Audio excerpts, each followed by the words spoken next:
the first three hitters Lucas Giolito will face.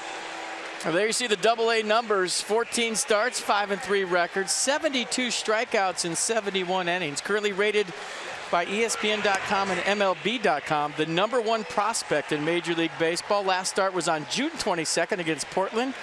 He received the no decision, went 4 2/3, gave up 5 runs on 7 hits, 4 walks, 3 strikeouts. That was the minors. This is the majors. Here we go. Here's the defense behind Lucas Giolito tonight for the Nats. Worth, Revere, Harper the outfield. Espinosa, Rendon left side. Murphy, Zimmerman right side. And Wilson Ramos behind the plate. Also is a good thing to have the #1 defense in Major League Baseball behind you. Absolutely. For such a night. That hour rain delay for Lucas Giolito must have seemed like an eternity. Yeah. Well, I think both ball clubs are thankful that the game didn't start, and then came the rains, and then came the interruptions, and then all the things that managers, pitching coaches, and pitchers have to deal with in a situation like that. So they'll both get a clean start to the ball game, and that's huge for both of them, especially our young guy. And Anthony Rendon will come over and hand him the baseball. Well, I think this is going to be an interesting first pitch for a number of reasons, but Curtis Granderson likes to swing at the first pitch. And nobody throws anything but a first pitch fastball in their Major League debut. So we've seen Granderson go ambush mode, and we'll see what he does right now. 17-year veteran Chris Guccione behind the plate. Alfonso Marquez, the crew chief. Larry Vanover, he's at second. David Rackley. It's 8 o'clock, and here's Giolito's first pitch. Fastball up and away.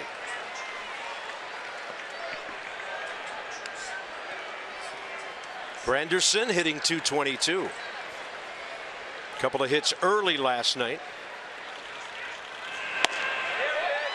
94 to the outer half.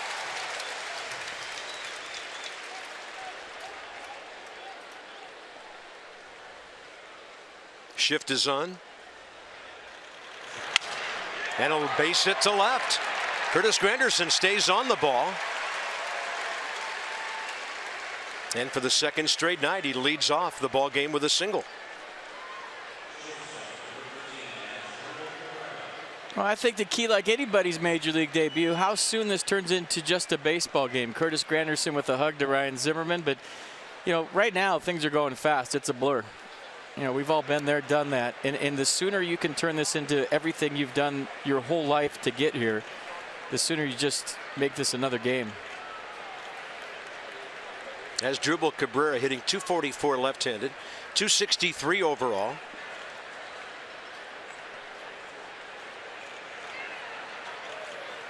Nats play him on the infield pretty straight up for a left-handed hitter.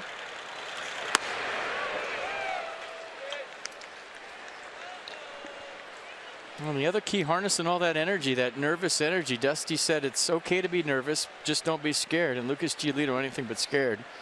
But harness that fire early. Going to be a challenge. Ramos sitting right on the outside edge. No swing, says David Rackley, ball 2.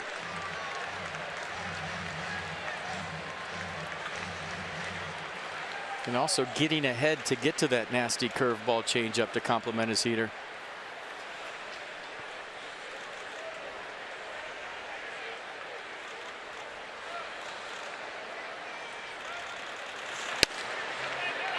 Up in the zone. Cabrera didn't like it, and it's 2 balls, 1 strike. Probably up, and you'd imagine that with adrenaline, the challenge is to get it down. Take that first strike, though.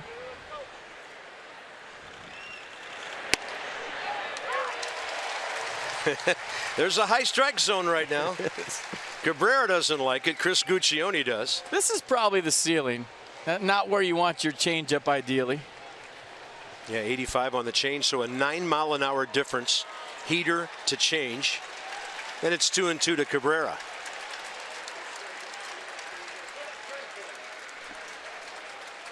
Here's the hook. It's a good take. I don't know how he took it. Yeah, and when that ball crossed the plate, it might have been in the lower quadrant, but after a couple of high calls. It might have locked him up, is what it might have done. He didn't know where I was going to end up. He's never seen a Giolito curveball before. Now it's 3-2, and we'll see if Terry Collins decides to do something with Granderson at first. Doesn't run a whole lot this stage of his career, but he's moving, and it's a foul ball.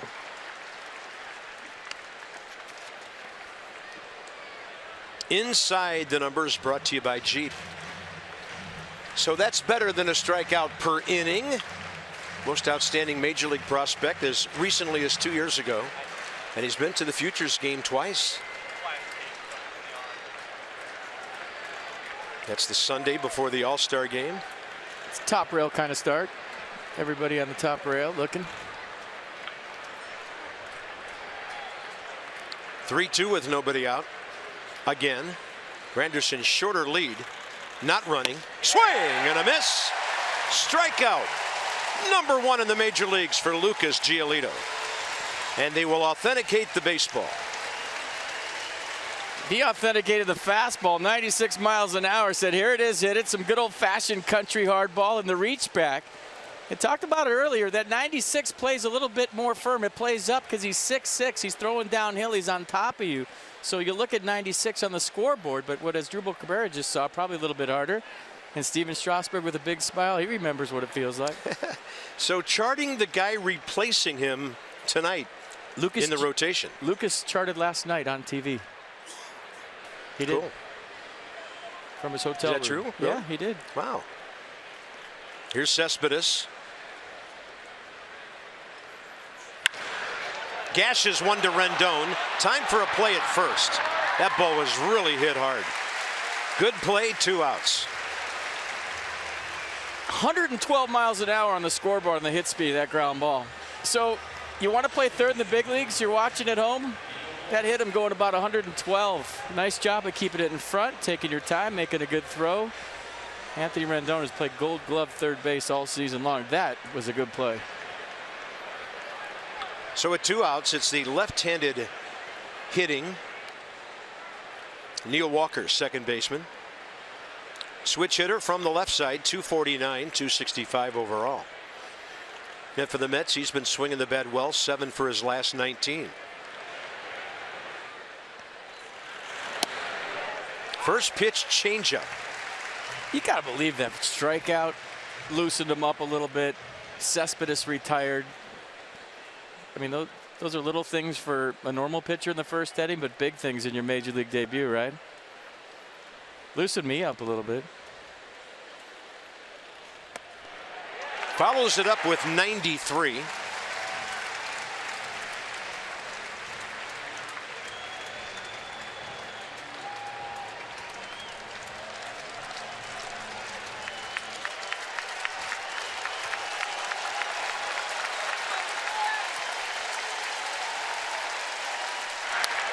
That one to the right side. Great play, Murphy takes a run away from his former team, and now Lucas can take a deep breath. He got 2 outstanding infield plays behind him in his first major league inning. He's thinking right now, they didn't make these kind of plays behind me in the minor leagues. Anthony Rendon with a nice stop to get Cespedes, and then Daniel Murphy doing it his old team once again. Nice play.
is Matt Harvey against the Nats offense.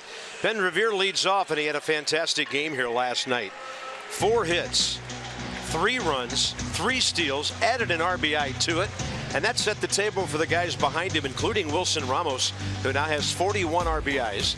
Loves hitting against the Mets. Look at that, 47 batted in 57 career games. Harvey overall 12 starts against the Nats, 3-5 with a 2.93 ERA, but it's been a different story this year. You see the arsenal. Fastball averaging 94.4 this year. Slider, curveball, change to complement the heater. See the no decision. The Mets 4-3 loss at Atlanta last start on the 23rd. Gave up 2 runs on 8 hits over 6. Struck out 3, walked nobody, threw 91 pitches in that one. Ball 1 to Ben Revere. Now hitting .314 his last 16 games. 2-0. Harvey 69 strikeouts in 85 innings. Extraordinarily low total by his standards for his career. 22 walks.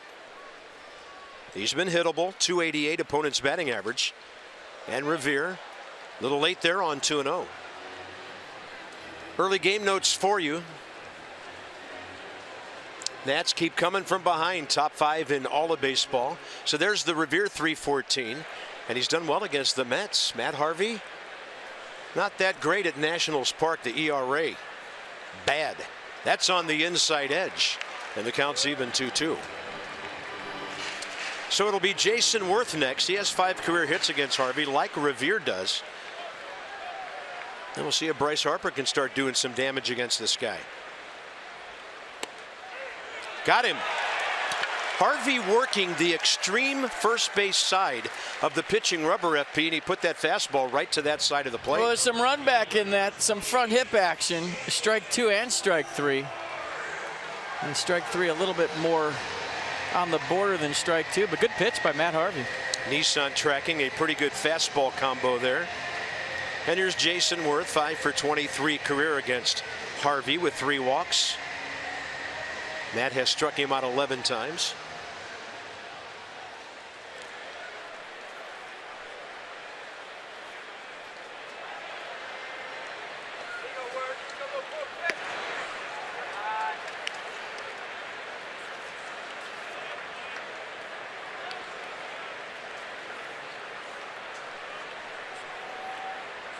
Big month of June. Several days to go before the holiday weekend. Lucas, by the way, 14 pitches, 10 strikes, first inning. His eyeballing Matt Harvey right there. Did you see that? Well hit by Worth. It is foul into the left field corner. Ball in the air a long time, and it gave it time to hook. That's defense tonight behind Matt Harvey. Nimmo, Cespedes, Granderson in the outfield. Cabrera, Flores left side. Walker, Loney right side. And Travis d'Arnaud behind the plate.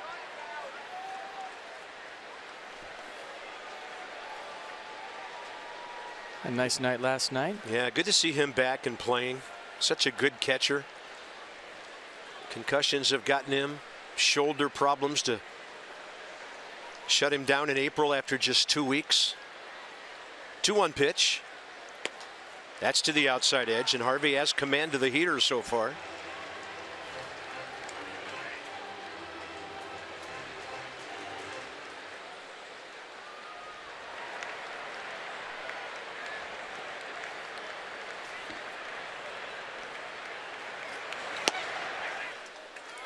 Worth's batting eye has been amazing lately. He had 2 quality walks in the first 3 innings last night.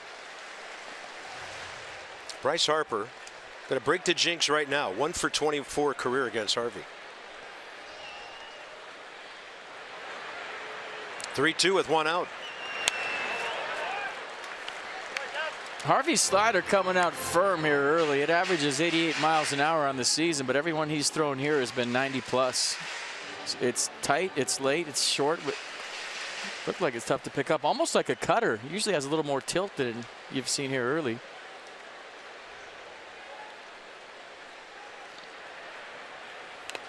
Worth hanging tough on a couple of pitches now.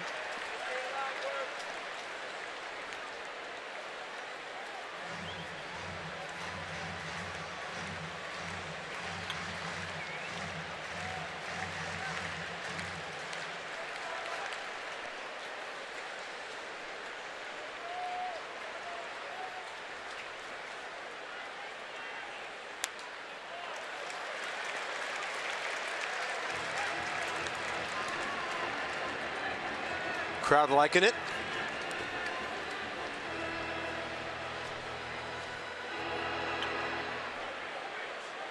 So pitch number 9 in this at bat coming.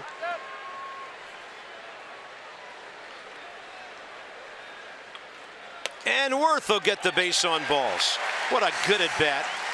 That'll put Harvey off the stretch for Bryce Harper.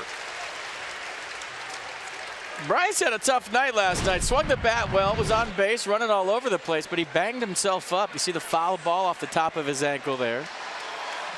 And I think, was it the other foot that had the weird landing at first base? Yeah, it was the left foot and the roll of the ankle. So the ankle's not a good night for Bryce Harper, neither one. He had a good night, ankle's not so much. So to start the game tonight, right lower leg protected. Bryce has an RBI career against Harvey, and that's inside. 3 bases on balls. Harper now 288 his last 21 games, and he's been on base in 19 of those.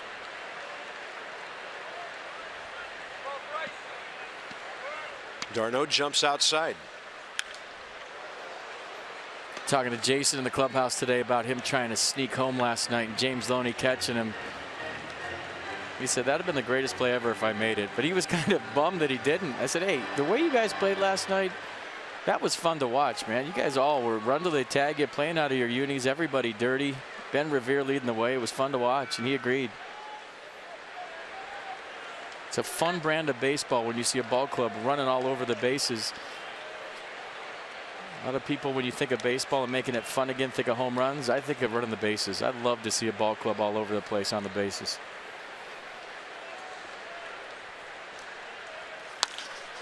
Right side could be 2. And a 4-6-3 turned by Walker and Cabrera. So Murphy, who's homered twice against Harvey, will have to wait an inning. No score after 1.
Mike Maddox, the Nationals pitching coach, has prepared a lot of young pitchers for their big league debuts, and I asked Mike earlier today what his approach was leading into today's ball game with Lucas Giolito. He said his main thing that he wanted to get across to Giolito was just, I want to keep you at ease. He says it's important to reinforce to young pitchers that the game hasn't changed a bit. You do what you want to do, good things will happen regardless of the level you're pitching at. As far as scouting reports go, Maddox says he planned to keep things very basic with Lucas. He didn't want to throw too much at him. He said execute. That's your game plan. Execute. We'll do the thinking as far as himself and Wilson Ramos and determining how best to get out the Mets hitters. You go out there, you execute this game plan that we're giving for you, and if you do what you want, you're going to have results. 2 hard hit balls, first inning, 1 hit, 1 strikeout. That's Dan with our Coons.com sideline report. Over 2 million vehicles sold and counting. James Loney against Giolito. Well, that's a good pitching coach trying to keep it simple for his young pitcher. And I think the fact that he was in spring training, he's already faced the Mets. That was his one start in spring training. I think he went a couple innings, and he told Dusty Baker he could give him 9. But knowing your teammates when you come in the clubhouse is such a big deal. As a young player and a prospect, when you get to know them in spring training, it's not overwhelming. They're not these big mythical features, guys that you see on TV, figures, the word I'm trying to look for. They're just guys now because you know them. So that's the comfort level that he'll have here. Whereas if he didn't go to spring training, it might be a little more intimidating. Yeah, 9 out of those 14 starts, pretty good. Loney hits one to right center. Bryce Harper tracking it.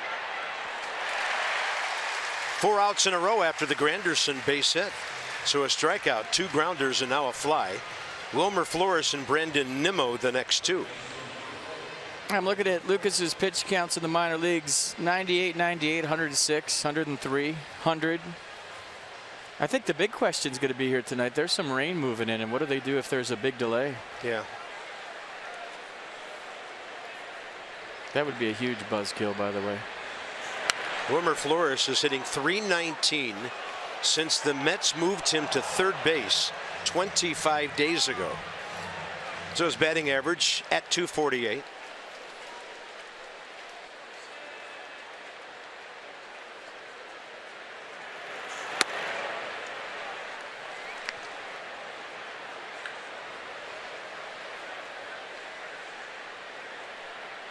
And we're good. That's for now. A look down to the south. 1-1. Flores kind of close to the trademark, fouling that one off.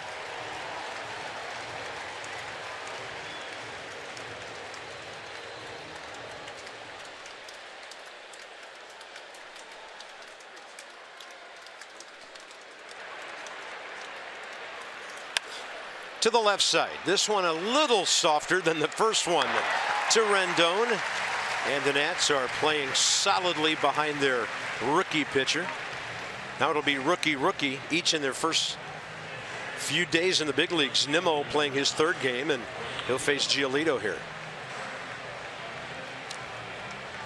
Brandon Nimmo from Cheyenne, Wyoming. First 2 big league hits here last night. A flare to right center in the 2nd, then an infield hit third base line in the 3rd. So he's 2 for 8 as a major league hitter.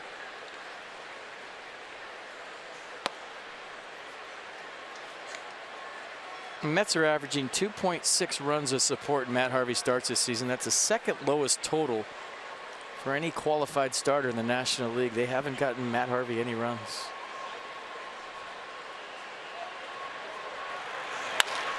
A ball to left. Here comes Worth. Hangs up for Jason. He's got it. And now Giolito has retired 6 in a row. On to do-ups. It's Daniel Murphy.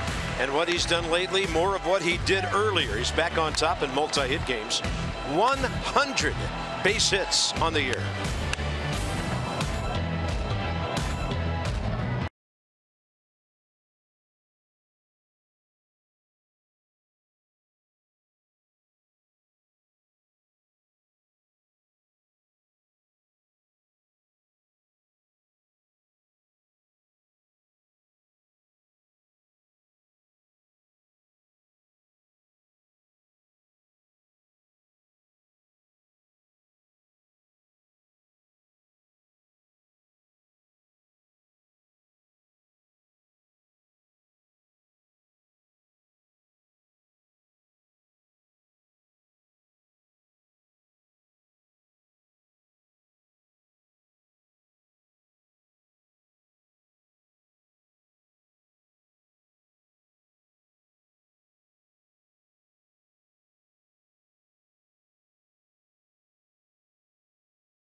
It's Matt Harvey this year. Thursday, May 19th at New York, first inning. Worth had walked with 1 out, and with 2 outs, Murphy. That was his 6th of the year. And then here at Nationals Park, Tuesday, the 24th of May, 1 out, 5th inning, a 2-run shot, part of a Nationals 3-run inning. So they beat Harvey 9-1 there, 7-4 here. And Murphy steps in against him, 2 for 4 with those 2 homers, 4 batted in and a base on balls. You think a team that's struggling offensively misses a guy hitting 350 leading the National League? I'd say with a team batting average of 234 and brutal with runners in scoring position, yes and yes. And Neil Walker's done a fine job. He's a good ball player at second base. Murphy's just had a fantastic start to the season. Travis d'Arnaud will catch that. And now it's Ramos and Zimmerman, the next 2. Inside the numbers on Harvey, brought to you by Jeep. So first 8 times the ERA under a run per game. Last 4 over 8.5 a game. Hitting almost double what they did in those first 8. Walks, hits per innings pitched doubling as well. But he's been good so far here. A few of those first 8 were before Tommy John surgery. Yeah. And those last 4 have been since he's been thinking a lot, let's put it that way, on the mound. Ramos gashes one to center. Came in hitting .341, only 9 points behind Daniel Murphy. Nats have a base runner with 1 out. Well, if you haven't had a chance to see Wilson Ramos play this year, you've missed a lot because he's been swinging it. Striking out a lot less, hitting the ball on the nose the majority of the time, and there goes the no-hitter Buffalo style here in the bottom of the 2nd. Nice swing.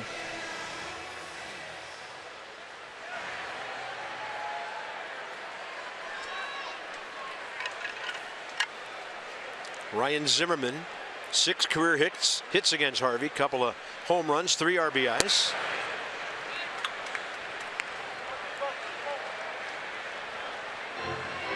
Took Harvey deep here last time he faced him.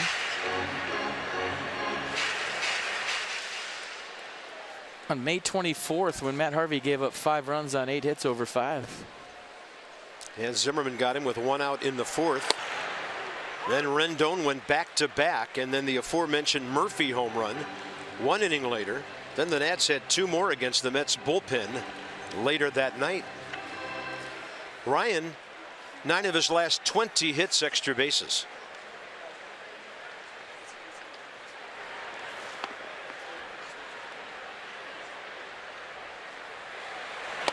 Inside, and d'Arnaud fighting that ball.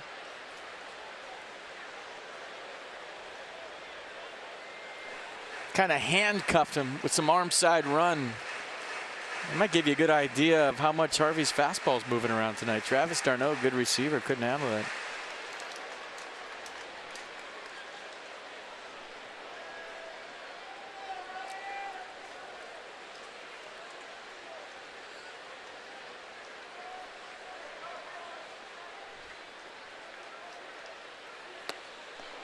'84 on the hook, 2-2. A lot of guys wiping their brows tonight. You already saw the 33 on Harvey's back, sweat soaking through the numbers here early. Mets in their blue tops tonight. The starting pitcher gets to decide what tops they wear, and Harvey likes the blue. 2-2 with 1 out. Zimmerman can't catch up with 96, 2 down. Matt Harvey's 2nd strikeout.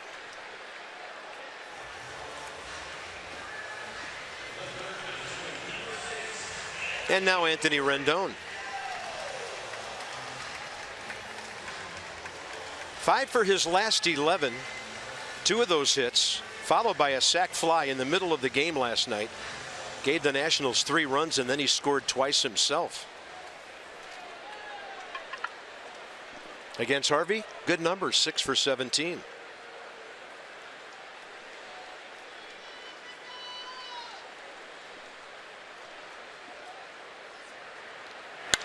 This one to the gap in right center. Gonna roll to the wall. Here comes Ramos. Bob Henley's gonna send him.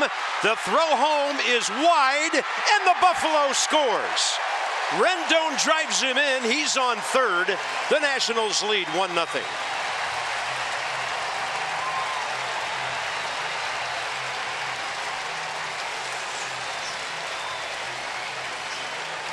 I'll tell you what, once that ball got over Granderson's head, whether Wilson Ramos was scoring was dependent on how this ball kicks off the wall. Watch it check up short. And now he has to go in and get it, that extra half step or so that Granderson has to reach in and get the baseball. When you have a below average runner like Wilson Ramos, allowed him to score. It's the only thing I'm looking for. Does that ball kick off the wall to Granderson, or does it sit tight? It sat tight, and that's why Bob Henley sent Wilson Ramos, and you still see how close it is at home plate. So if Granderson doesn't have to take that extra step, go in and get that ball, Ramos is out. That was the difference in that play. And stay hot, Anthony Rendon. He's locked in. Here's Espinoza. Will they pitch to him with 2 outs? Yeah, they will. Strike one. Anthony Rendon, RBI number 30. He's now 6 for his last 12.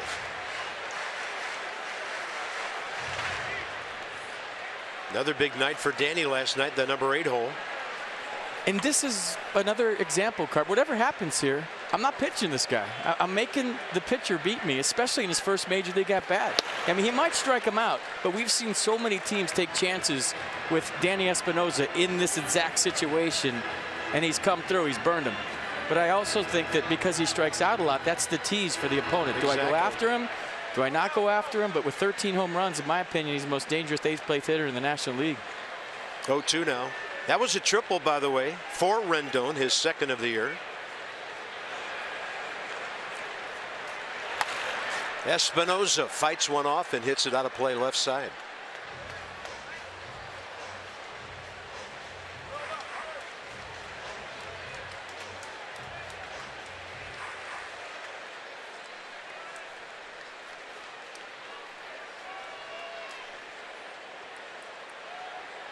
Nationals in this series now have 19 hits, and that's only their 4th extra base hit.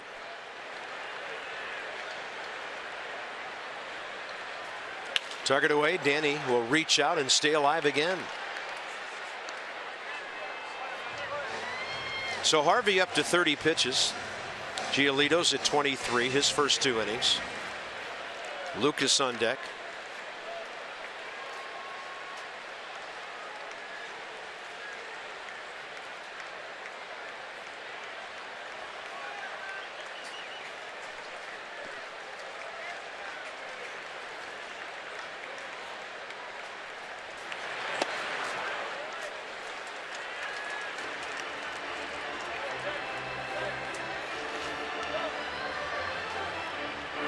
So for the last month, hitting almost 280, slugging great. 10 of his 13 home runs, 23 of his 33 runs scored. He's driven in 34 this year, including 11 his last 17 games.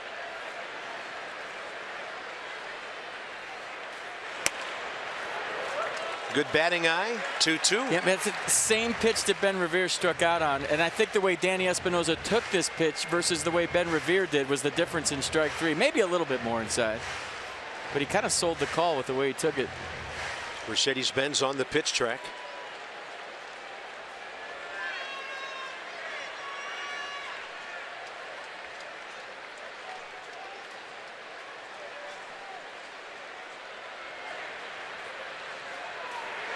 Ball 3.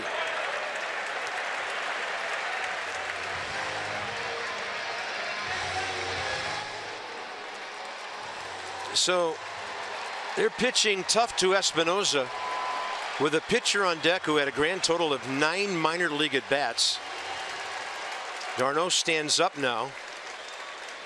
And now they maybe want to talk about whether to just put him on. I mean, why wouldn't you? They might strike him out. It might work for him. He might ground out, fly out, not get a hit. But the fact that they're flirting with this, to me, I mean, maybe it's because we get to see Danny Espinoza play every day. I'm never taking a chance with this guy. Like you said, he's got 9 at-bats. This is a no-brainer for me. I know it's early in the game, but to me it doesn't matter if it's the 2nd inning or the 7th inning. You walk Danny Espinosa every single time and twice on Sunday in this situation. And the other thing, what if you bury a breaking ball and it gets away? True. A lot of bad things can happen. 3-2.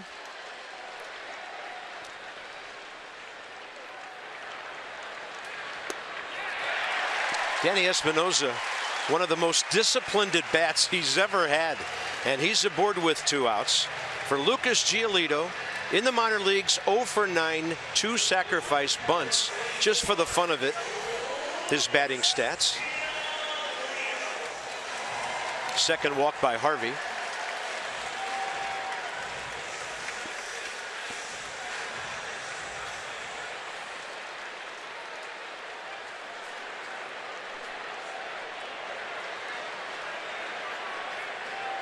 Great speed at both corners.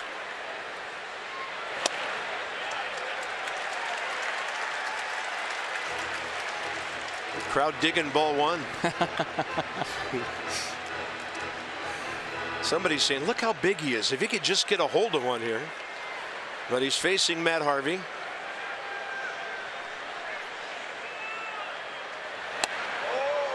That was rather tardy on 96.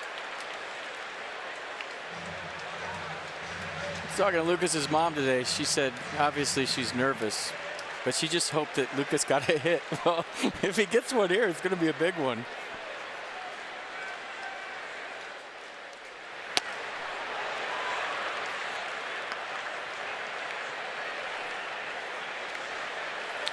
So it's 1-2. Outfield shallow. Now d'Arnaud looking into the dugout again. This may be if Espinosa starts running. He ain't going nowhere. Yeah, you wouldn't want him gunned down and then starting the inning with Giolito leading off.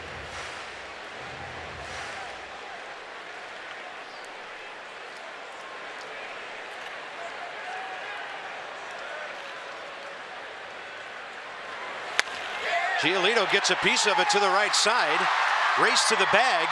And having to hit a moving target, Neil Walker to Matt Harvey. The highlight of the inning, Rendon's triple.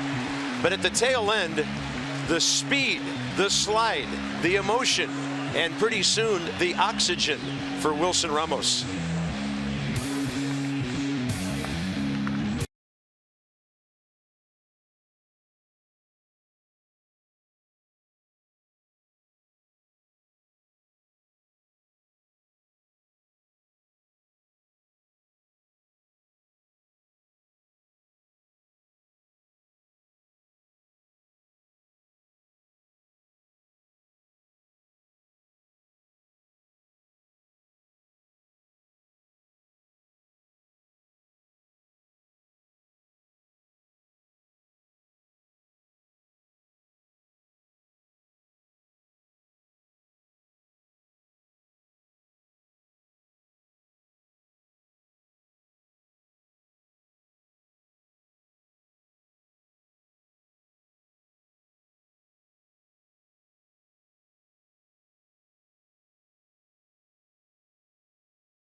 With 2 scoreless innings under his belt so far. Wilson Ramos told me earlier today that he was pulling into the players' parking lot at about 2 p.m. this afternoon and saw Lucas Giolito there little surprised to see a pitcher that early showing up to the ballpark on a day that he pitched. Wilson kind of smiled and said, I know he's amped up. I know he wants to be at the ballpark and just be around a big league stadium. So he understood that. I talked to Max Scherzer as well about Giolito and what he saw being around the big right-hander in spring training. Max said that he picked up from Lucas that he knows what he doesn't know. He asks lots of questions. He wants to learn. And Max noted that it's incredibly rare that a starter comes up and dominates from the get-go. He says even the best starters get hit around early on in their big league careers. It's a process, but he was really impressed with the fact that Lucas Giolito knew what he needed to learn in spring training, was asking tons of questions, and really was there to soak up as much information as he could. He's got a lot of good guys on this staff that he can pick up tips from. He hung around with Steven Strasburg and played golf with him in spring. He worked out with Joe Ross a lot, and the two of them became pretty close. So Lucas trying to just pick up as much info as he can from these national starters in spring training. Max was really taken by that. Well, I like a guy who knows what DC traffic is all about and did not take any chances on getting to the ballpark. So that's Dan with our Coons.com sideline report. Over 2 million vehicles sold and counting. Here's Travis d'Arnaud, top of the third. So far for Giolito, 23 pitches, 17 strikes. d'Arnaud, Harvey, and Granderson. There's no such thing as too early in your major league debut. No such thing. You just sit around your hotel room and go nuts all day.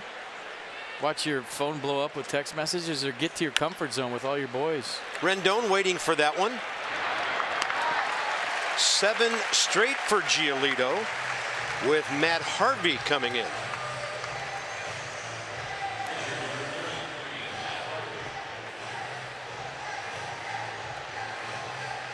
Oh, he's supposed to be the #1 pick in the draft. He sprained a ligament in his elbow, dropped to the 16th pick, and the Nats said all along, if he's there when we pick, we take him. No brainer. Yeah.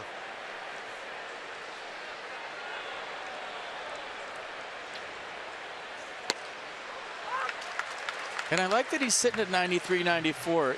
There's always that chance that in your big league debut, you punch yourself out early. You go too fast, too soon, and then you get to the 4th inning and you have nothing. Right to Ryan Zimmerman. First time through the order, the Mets go 1 for 9. And that's the 5th ground ball out.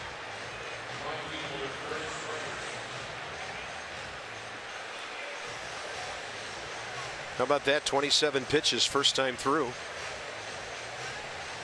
And Granderson now. Didn't hit the ball very hard, but he dumped a single into left field first time up.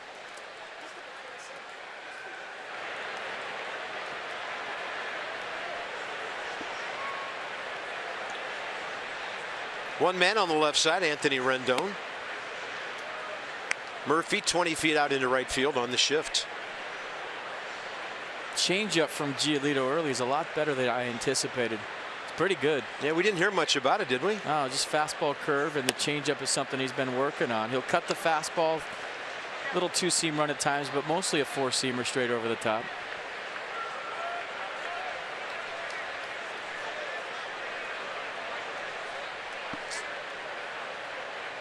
Ominous clouds approaching the park from the west. Just saw, I think, a little bit of lightning up in those clouds to the northwest. It's getting ready.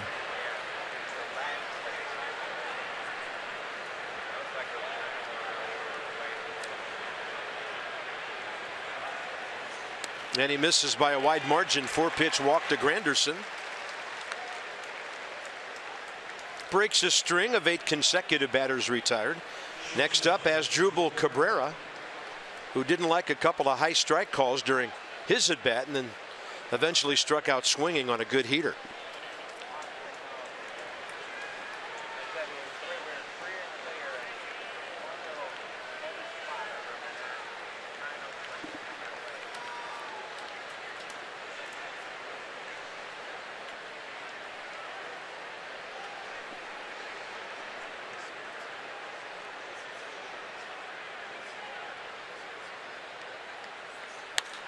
And this one high in the air to right.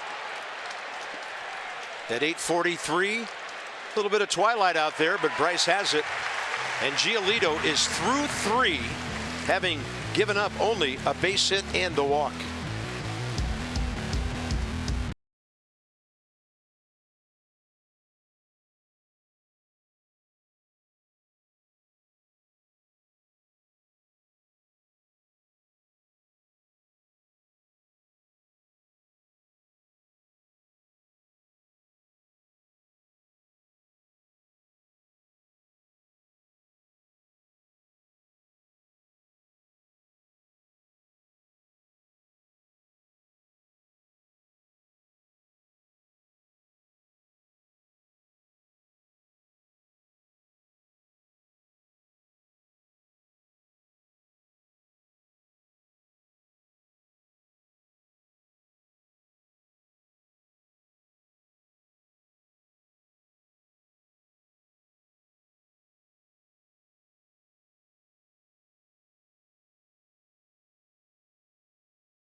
those handsome dudes. Seriously.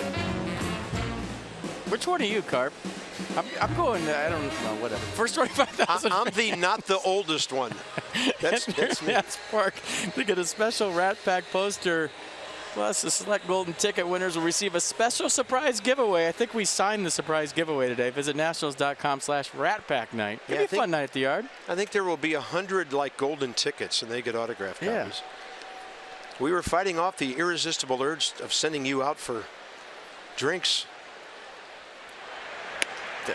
Yeah, I'm down. I'm always down. Here's Ben Revere. Struck out looking first time as Harvey painted the inside edge right under his hands. Nats lead 1-0 on the Rendon triple after the Ramos base hit. Inside. Now you see the game plan against Ben Revere tonight. Matt Harvey's pounded him in. Struck him out first time with some run back fastballs. He's going right back to the well second time. Yeah, Ben went up the middle twice for hits last night. Once to left. This time sharply hit. Neil Walker for the first out. Next 5 will take us through 3. Well, make it 4 games against the Reds tomorrow night. Now, Steven Matz has been scratched. Logan Verrett will start against Max Scherzer. Then the Reds are in for 4.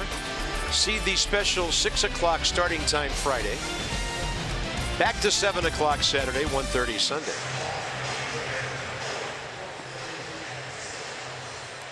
Yeah, more bad news for the Mets pitching staff. Steven Matz unable to make his start tomorrow. Here's Jason Worth walking first time.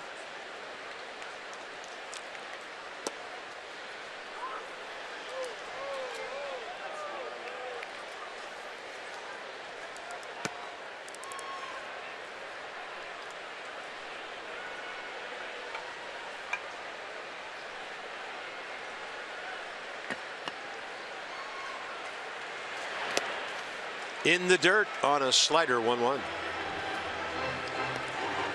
Harvey first 2 innings, 38 pitches, 24 strikes.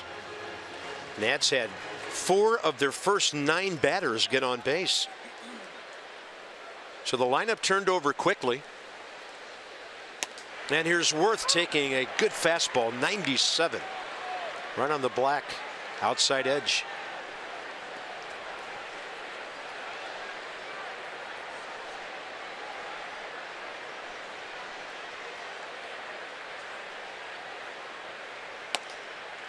Tried to paint there again. Chris Guccione stood up, and the right arm stayed at his side. That one was a 4-seamer. The pitch before that was a 2-seamer that ran back. He just tried to clip that outside corner and just missed it. That was close. 2-2.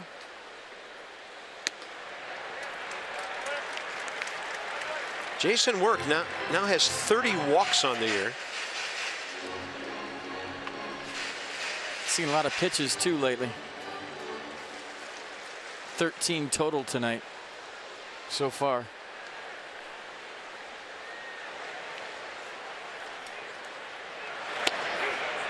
He's going to be called out. Maybe he couldn't react to the curveball, they're calling it, as this was inside corner. Nissan tracks it. Yeah, locked him up, everything away in the sequence, everything else firm, and then a kind of a backup curveball for the strike 3. Good pitch. There's Bryce.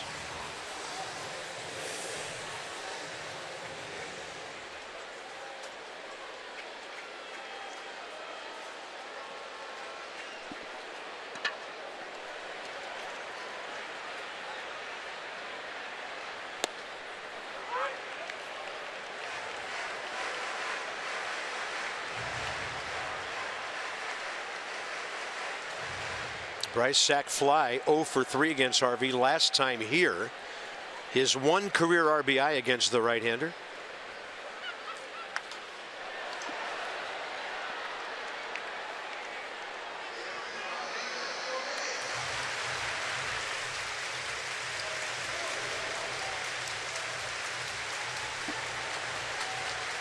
Dark clouds rolling in. Grounds crew near the tarp over on the first base side. And the 0-2 to Harper. High in the air, left center. Cespedes over and under it. And a 1-2-3 third against the top of the order for Matt Harvey. Giolito back to work. He's been great. The Nats lead by 1.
Of Nationals baseball, brought to you by the RAV4 Hybrid all-wheel drive and unexpected performance. Visit buyatoyota.com tonight. Tom Seaver's here. I just saw him walking on the concourse. You see that? Bryce Harper, Denard Span's here. I came a long way for this one. Yeah, we have a veritable all-star team here. Hall of Famers. Top of the 4th, Cespedes, Walker, Loney. Lucas Giolito threw 3 innings, 32 pitches, 21 strikes. 1 hit, 1 walk, both by Granderson.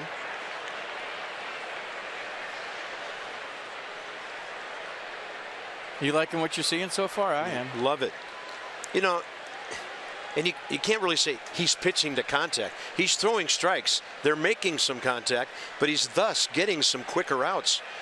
And look at the inning totals now, 9 and 9 his last 2 frames. He's under control, and that's what I'm liking most so far. He's not out there in closer mode from the get-go, all amped out of his head. And you kind of had a feeling, knowing the kid, known him for a while, that he wouldn't be fazed by this moment. You know, but Epi, how many times you see a young pitcher comes up after 3 innings, he's got 4 strikeouts and 3 walks, and he's up around 50, 60 pitches. Giolito under control. Now Cespedes did gash it first time. Yoenis turns away from that one, a fastball not far off his left elbow.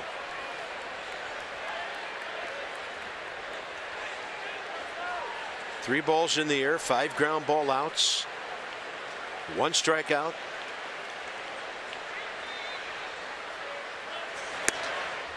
Three and 0. And then look out here. It's got to be all systems go if he sees something down the middle. Cespedes 6th in the league with 18 home runs. Low and away. So 4 pitch walks to 2 of the last 3 hitters. Follow Nats baseball live. It's the MLB.com at-bat app. So you've got game day, live game video highlights and StatCast. Download MLB.com at bat. It's the #1 app for live baseball on either your phone, your tablet, or both. Here's Neil Walker. Stretch might be the thing for Lucas right now. I've seen a few pitches in the windup where he's out of sync. He's not repeating his mechanics. He's getting a little bit quick. And now you simplify things. It's almost like a 2-strike approach where you spread out and choke up. Because he's got a lot going on. I mean, Mike Maddox knows that. When it was wind up, you're 6'6". There's a lot of parts that have to be on time. But now, out of the stretch, there's less parts that have to be on time. You saw that 3-0 pitch to Cespedes. He was all out of whack.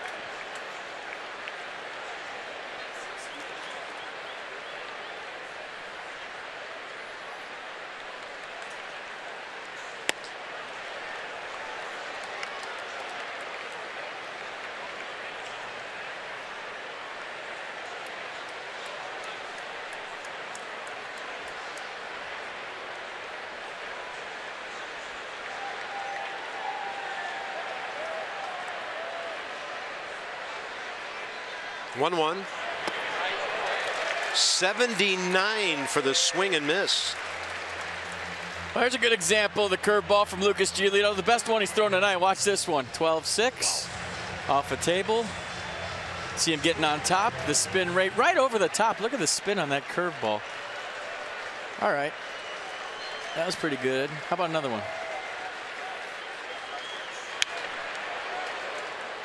A pickoff play on it first. Did you see Ramos hop up?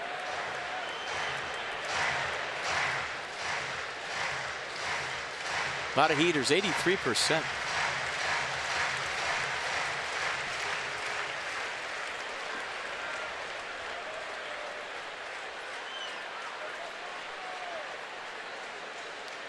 One and two. When the ball game started at 8 o'clock straight up. Flags were active, blowing in from right field. They are not doing a thing right now.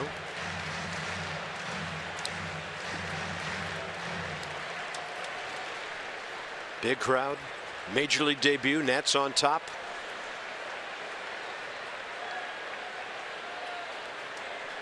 And a 1-2 with nobody out. Cespedes medium lead.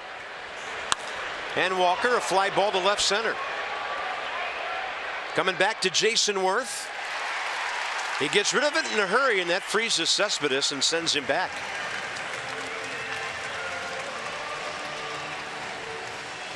Big out. You know, that's where the off outfielder helps. When you're going for a baseball and you're looking at the ball, you don't know if a guy's tagging up. So what's your job as the off outfielder? To tell him what's going on. So right now, Ben Revere's running over there saying he's tagging, he's tagging, he's tagging.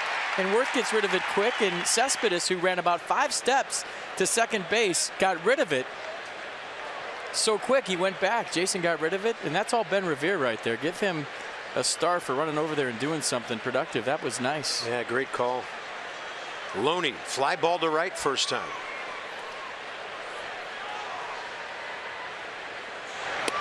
Big time lightning appearing, but it was well beyond the Capitol to the north.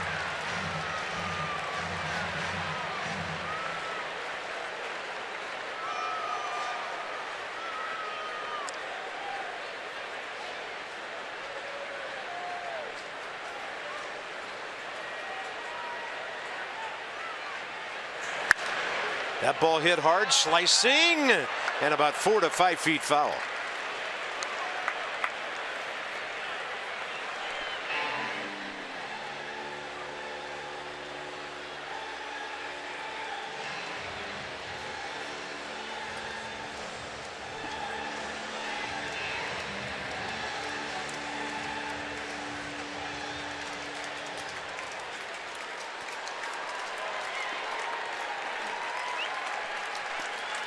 I like it. The crowd's getting revved up on 2 strikes here.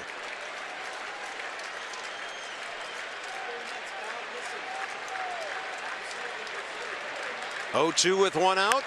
Bouncing ball, Espinosa. Murphy, the relay. Got them both. 6-4-3. And Giolito is through 4 with 1 base hit.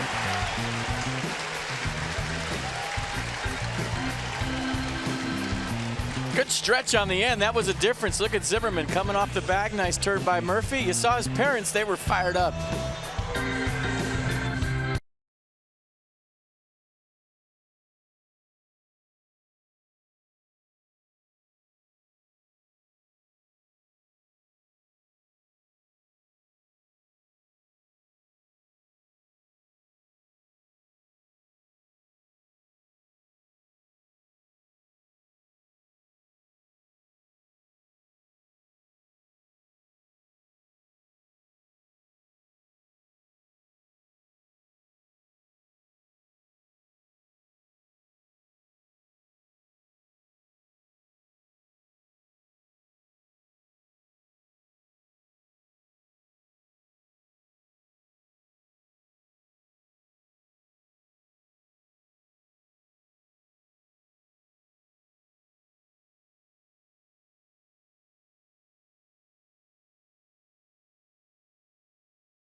debut, and there's one woman here who's super excited about that. That's his mother, Lindsay Frost. Lindsay, Luke, this has been a long progression for your son, even though he's just 21 years old. What are the emotions that you feel today as he takes the mound for the first time in a big league uniform? It's overwhelming. There are no words, really. There are no words. It's like one of those moments in life that you want to soak it all up because you don't want to forget it. You always want to remember it, and it's just going to go by so fast, and we were all so nervous, and it happened very quickly. So in one way, we didn't have a time to really process it, before we were here. So it's been great. It's been great. Everyone talks about Lucas's poise as Daniel Murphy singles through the right side. Murph? Where does that poise and that composure come from at such a young age, do you think? I don't know. He always had it. He was always very mature. He was always all right in front of a crowd. He was never shy. He just had a lot of confidence. And I think that, I was telling people all day today, I was getting so many texts and messages and people, and I said, when he was in 5th grade, he said, when they had the little yearbooks, what are we going to be when we grow up? Major league ball player. Like, there was never any doubt. And so I think he just has that kind of confidence about it, and it's a great thing. It's been fun to watch. It's been fun to watch for us too. Congratulations and enjoy the rest of it. Thank you very much. Guys, back to you. Ball well hit, right center from Ramos, and it is caught at the base of the wall by Granderson. That sends Murphy back to first as Wilson Ramos came close to an extra base hit. Ball ain't carrying tonight. Yeah. Air's thick. I thought that was out of here. And that's what he does best. Fastball's in. He thought he got it. We've seen Wilson Ramos watch home runs. It's kind of what he does. And this one fooled me. It fooled him. From Curtis Granderson with a nice running catch on the track. Lucas is probably rooting for this one. Get up. His mom, Lindsay, you just saw, she watches every Nats game. She watches us every single night. She has since Lucas was drafted, so she knows as much about this ball club as anybody out there. She's been a fan from day one. Here's Zimmerman. Her dad, Warren Frost, a frequent cast member on Seinfeld. So a couple of generations of actors and actresses there. Does he know Keith Hernandez? Well, Keith is known for that now. Nobody knows he played baseball anymore. He does hair commercials and he was on Seinfeld. That's enough for most Americans.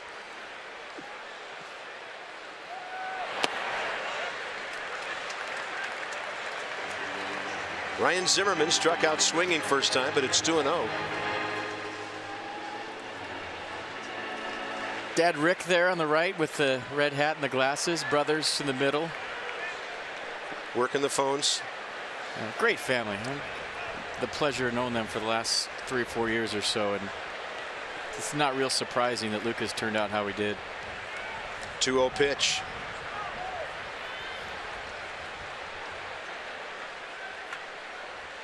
Flag starting to move a little here. We had him up in the booth a couple of years ago. He was fantastic on TV. Murphy running, pitch inside. Murph is out. Perfect throw by Travis d'Arnaud. Larry Vanover there to punch him out, and Murphy didn't signal the dugout or stand there. He runs away. Murph is the kind of guy that'll give you the headphones immediately. He looks safe to me, but based on Murphy's reaction, I'm thinking he's out. I mean, he's a guy that'll show you exactly how he's feeling all the time. He tried to ambush Harvey right here, and it looked like the tag got him on the shin before his foot hit. I mean, you don't even need replay half the time. Just watch the players' reactions. Most of the time, they're absolutely 100% correct. Body language will tell you all you need to know. Strike to Zimmerman.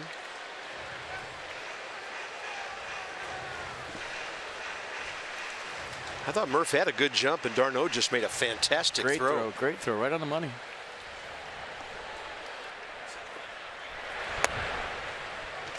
So there's Zimmerman walking, second base runner of the inning, and that's Matt Harvey's third walk tonight.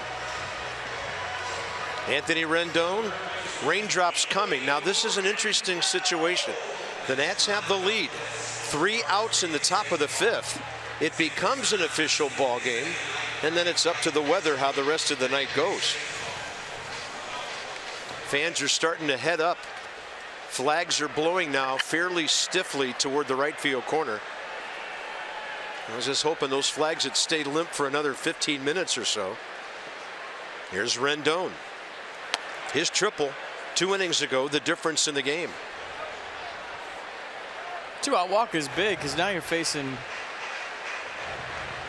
the hottest Nats hitter, in my opinion.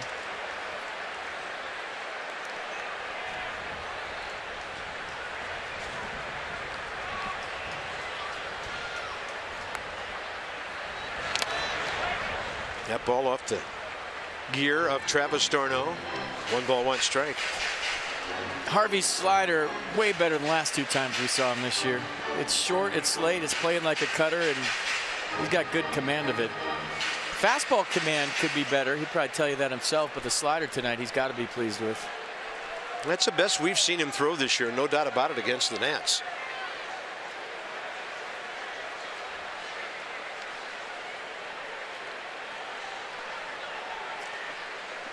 Two outs, 1-1 to Rendon. Crowding the plate. Target in. Ball way in, 2-1.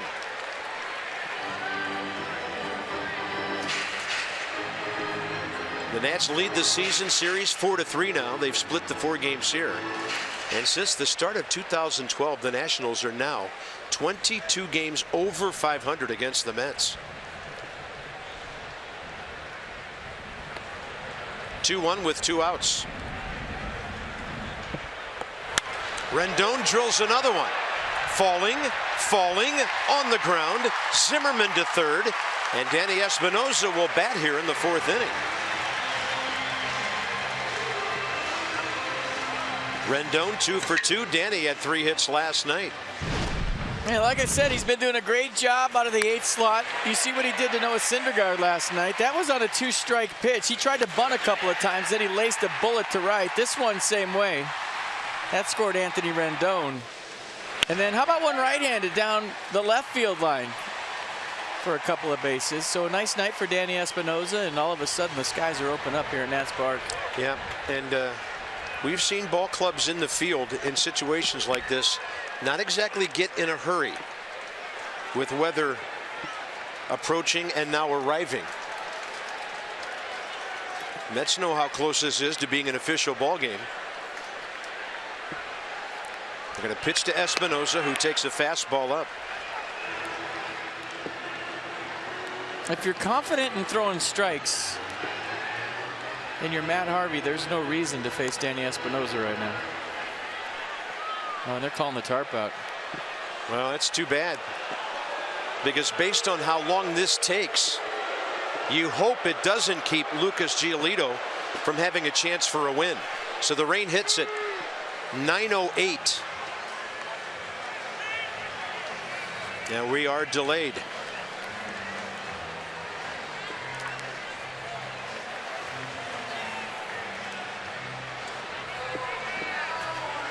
Well, I think this is a good move. I mean, there's some nasty thunderstorms moving in, and you don't want to try to get a tarp out in the middle of a thunderstorm. Be kind of preventative measures right now, because then the field's not playable. So right now they're getting the tarp out, hustling up before the winds and the thunder and lightning and everything hits. It's going to get bad. So Lucas Giolito through 4 innings is at 45 pitches, which is fantastic. 29 strikes. So it's really coming down. And the crew chief, Larry Vanover, second base umpire, made that call. Grounds crew gets the. This is pretty good. I was looking at my laptop here. When the grounds crew touched the tarp, it just turned 9:09, and when they covered the infield a moment ago, it had just turned 9:10. They did it in a minute. They got one piece of the home plate circle to get covered. Now they just did.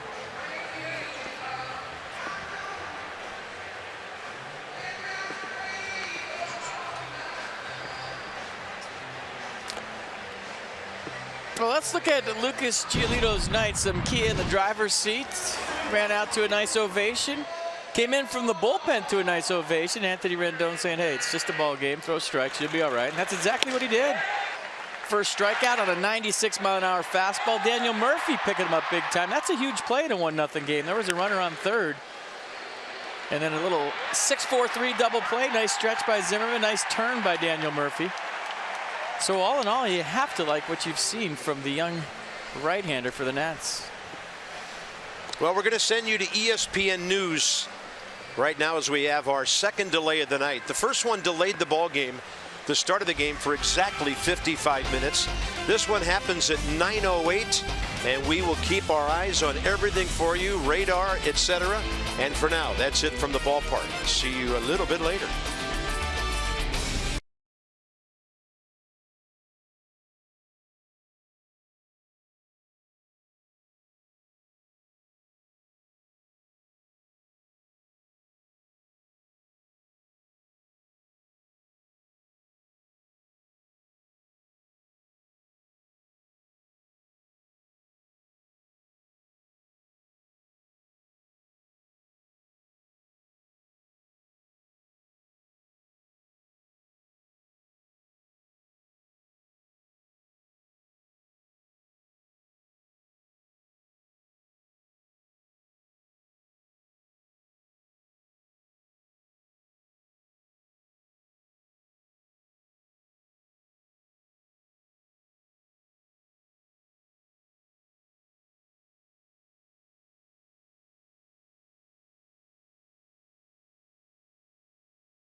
a shame. But Lucas Giolito opened a lot of eyes tonight, and I'm so impressed, FP, by the fact that he threw 45 pitches in 4 innings, 2/3 of them strikes, 7 ground ball outs, and you know, one strikeout, not blowing guys away, and he gave up 1 flare of a hit to left field. You know what it was? It was a professional outing. It wasn't like, wow, oh my goodness, there's 15 strikeouts. Look at this guy. And you kind of almost like it better that way, because now the expectations haven't been built so high for his next start.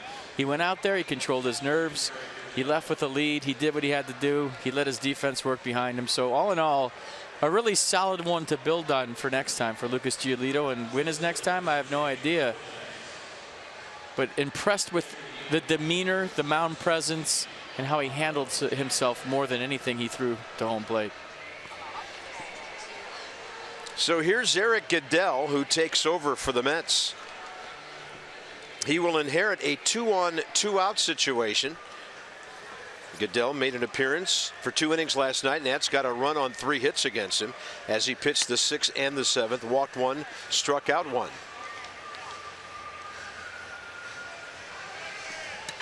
Alejandro De Aza takes over in right field, and it'll take a moment for us to figure out whether it's a double switch or not. We'll let you know where he's batting. So at third base is Ryan Zimmerman. He walked with 1 out. During his at bat, Murphy was caught stealing. So then Ryan gets the base on balls. Anthony Rendon dropped a base hit into right field.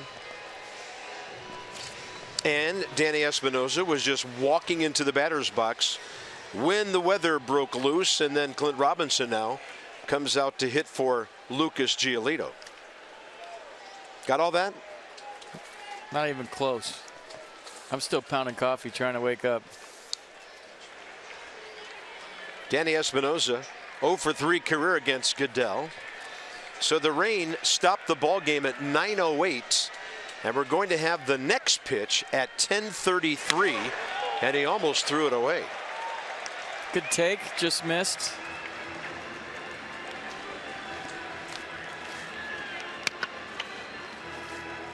Matt Harvey, by the way, goes 3 2/3, 4 hits, 3 walks, 3 strikeouts, and he's responsible for both men on base.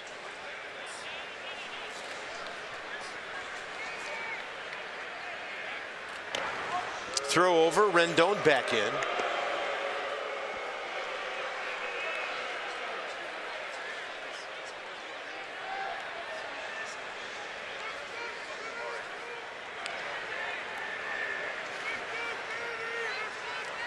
And a 2-0 pitch now coming.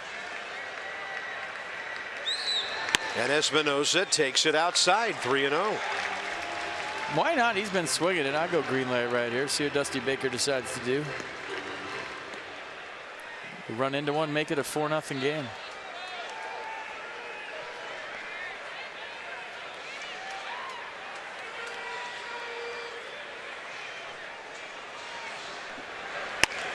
It's up in the zone, 3-1.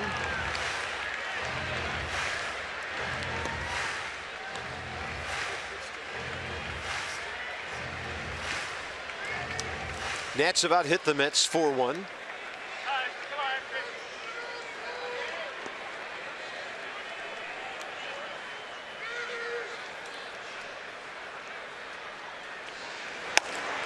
And the count goes full, which will give Anthony Rendon a head start at first base shortly. Field looks like it's in really good shape. Grounds crew got the infield cover in a minute after the heavy rain started. Most of the work, it seems, was done on the warning tracks, as well as getting the water off the tarp. So quite playable out there. Payoff pitch to Danny Espinosa. Rendon moving. Espinosa fouls it straight back.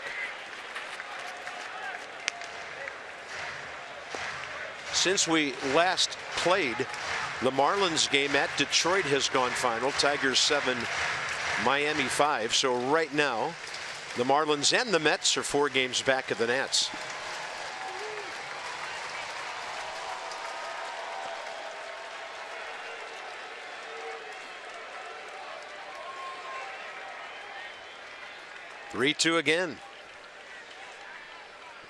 Espinoza takes it, and the bases are loaded. And here comes Clint Robinson. Fourth walk issued by the Mets tonight. Danny Espinoza's eyeballs have been fantastic this year. His walk rate way up. Another walk, 2 tonight. On base again. Keep messing around like this, you might be leading off sometime. Terry Collins is going situational in the 4th inning. Now that Robinson's been announced as the pinch hitter. Situational. 1-0 game, 4th inning.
Race sometime between 8:45 and 9 o'clock this evening, and everybody just kind of standing around.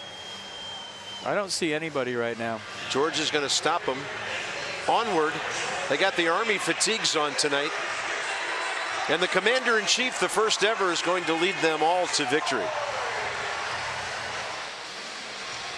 Yes, sir. We salute you.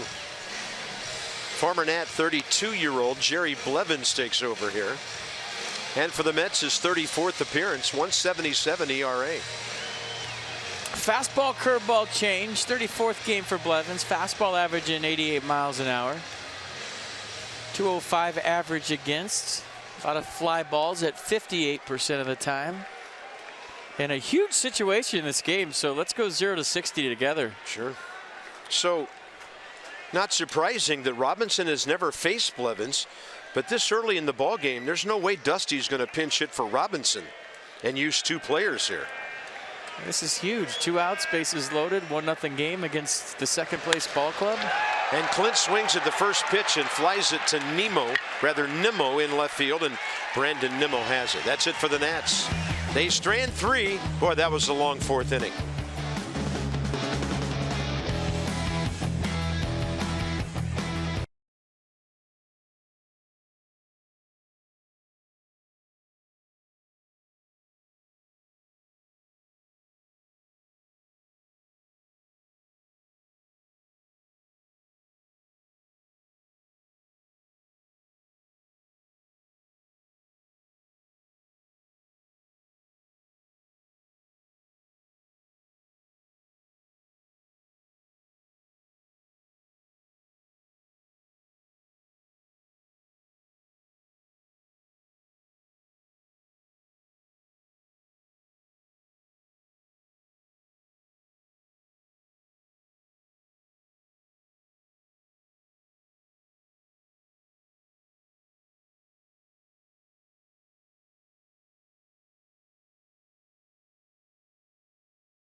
We all wanted to see him pitch at least 5 innings and have a chance for that win, but things in baseball don't always work out, or shall I say seldom work out the way you expect. So the 5th inning is underway. Lucas can now spectate and enjoy Joe Ross, Gio, and Steven Strasburg, and watch Yusmeiro Petit in a role he knows so well take over. 31-year-old right-hander, making his 20th appearance with the Nats, a .293 ERA. A fastball, slider, curveball change. 4-pitch guy. Fastball averaging 89. Usually stays away from right-handed hitters.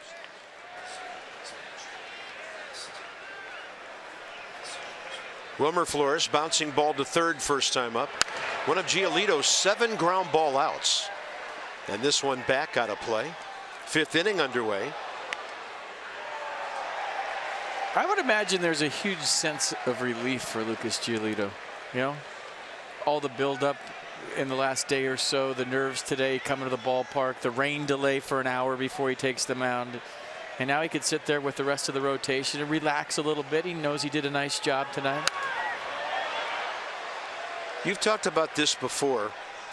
What does it feel like when you know, either as a pitcher or a position player, that your game plays at the big league level, at least for one night? I mean, you work at it your whole life, and there's always that mystery. Does my stuff play at the big league level? Can I play there? You know you can. You think you can, but until you actually go do it, there's always that little doubt in the back of your head. So I would say after facing the Mets tonight, he's got to feel good about himself. And we hope we get to see him another time. Flores 1 for 4 career with a double against Yusmeiro Petit, and that's a foul ball. 1-2.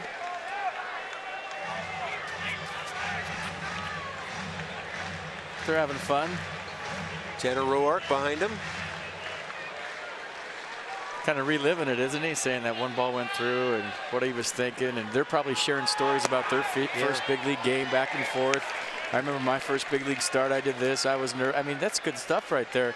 Strasburg, Gio, Giolito, Ross, Tanner Roark in the background. And Max has probably already gone home or been sent home for his start tomorrow night. They'd probably have to send him home because he'd want to stay. Yeah. If we know Max.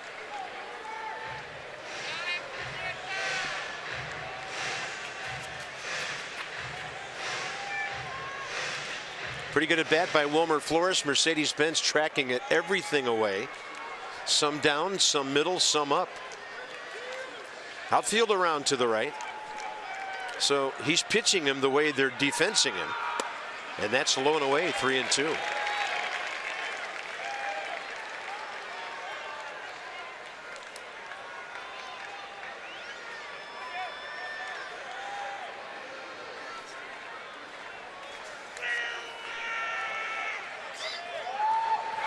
Up the middle. Might have gone right between Yusmeiro's spikes, and the ball found its way to Daniel Murphy. College Rivalry Day, we'll tell you about it one more time, okay? Tomorrow night, Hokies, Wahoos, 2nd annual. And with the purchase of a special ticket, enjoy pregame activities, talk a little smack, get a reusable Nats acrylic cup in your school colors. Then it's the Nats and the Mets at 7:05 with Scherzer pitching. Visit nationals.com/college rivalry day. Give everybody a boost tomorrow night. Put some spirit in the ballpark. Ball 1 to Brandon Nimmo. So you have both bands for both schools on the field before the game doing their thing. Now that would be pageantry, as they say in college football.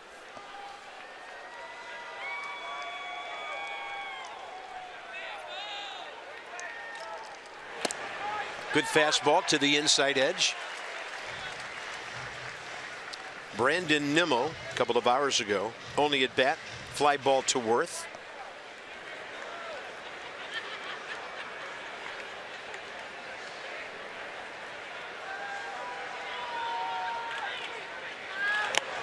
Foul tip. And the count's 1-2.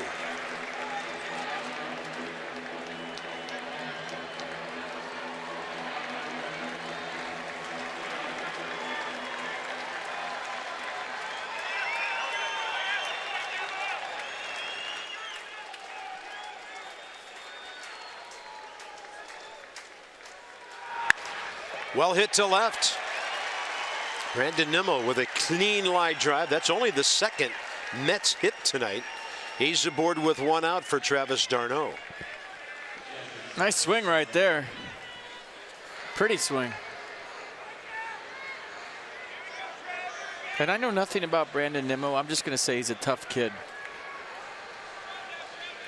Just because he's probably had to endure all the Nemo jokes throughout his life. Well, and they don't get to play baseball up every part of the year in Cheyenne, Wyoming either. I'm sure maybe he did a lot of traveling as a high schooler. Rope and steer. Wrestling cattle. Climbing mountains. Riding horses. It's an amazing part of the country out there, but we just don't hear of many ball players from the Dakotas or Wyoming Frontier or Idaho. days, yeah. Travis d'Arnaud bouncing ball to Rendon first time up. He's 0 for 2 career against Petit. And Yusmeiro drops one in there, a slider for a strike.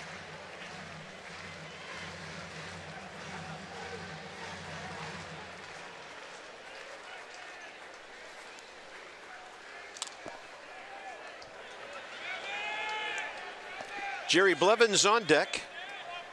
They made a straight up switch with De Aza replacing Granderson in right field. That one up a little bit.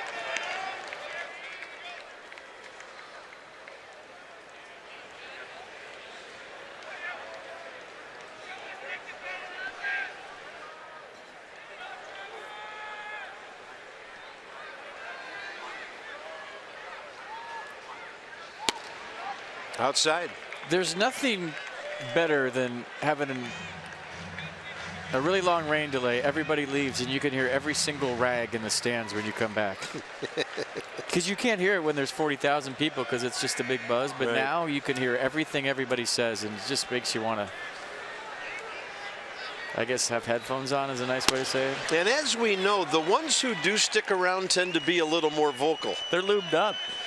They've been pounding brews the whole rain delay. And some of them get to sit in seats they've never seen before, which adds to the fun. 3 balls, 1 strike. I'm telling you, it stinks as a player.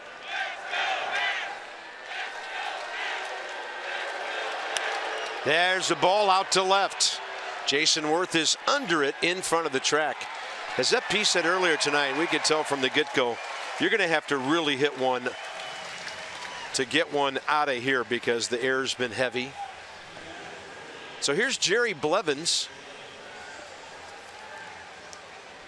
First at bat this year.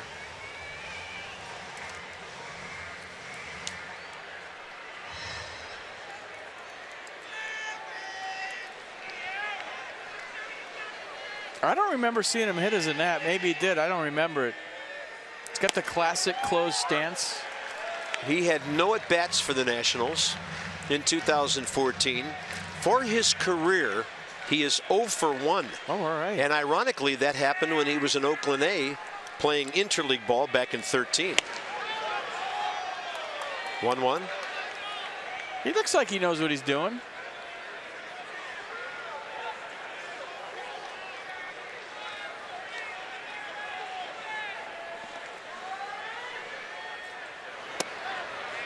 Got the tape down. He got that part down. He's watching it. Nice. Yeah, Yusmeiro still a little bit searching for his command here in his first inning of work. Ground ball, base hit, fly ball. Gone to a couple of long counts.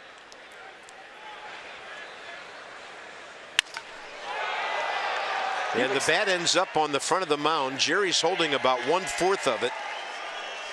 And the barrel went out toward the pitcher as he threw the bat head at the baseball. If you knew Jerry Blevins, you have to laugh at that. I mean, he's just the most lighthearted guy in the world. We loved him when he was here. And I'm going to stick with it. He knows what he's doing. It's a good swing. I mean, hey, we've all been there before. See him front hip opening up a little too soon. Eye on the ball. Yeah, he was watching the ball, not the bat. It's not a bad hack. Now it's 2-2. Runner goes. Swinging a chopper. It hits up to Ramos on one hop, foul ball. And back to first, Brandon Nimmo. Kind of shocked that Nimmo went right there, but yeah, if he gets thrown out, you have a reliever leading off the next inning. There's really no percentage in stealing, but hey. 2-2. Blevins hits it well. One hopper, Danny Espinosa. Ball had some velocity. And the ball game is halfway over. It's now an official game. Revere, Worth, and Harper ahead, bottom 5.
Telecast is presented by authority of the Washington Nationals and may not be reproduced or retransmitted in any form. And the accounts and descriptions of this game may not be disseminated without the expressed written consent of the Washington Nationals. Well, they don't need any more hoses on the infield tonight. As we go to the bottom of the 5th inning, let's check out our Freight Railworks do-up. Ben Revere against the Mets, very strong. Jason Worth, June, very good.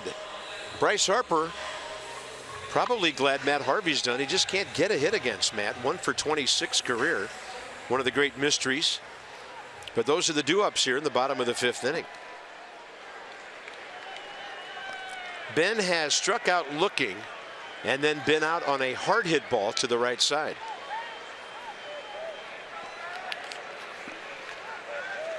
Revere, 3 for 12 career against Jerry Blevins.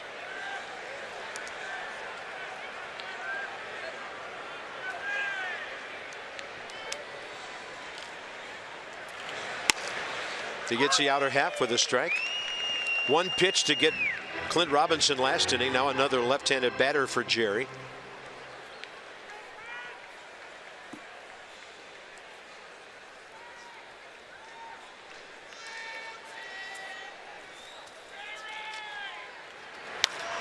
That ball into right. And cruising to it, Alejandro De Aza. Next up, Jason Worth. By the way, Lucas's old ball club. Harrisburg had an interesting game over in Bowie tonight. They won 13-10, and Wilmer Defoe drove in 7 runs. It's a good month. It is.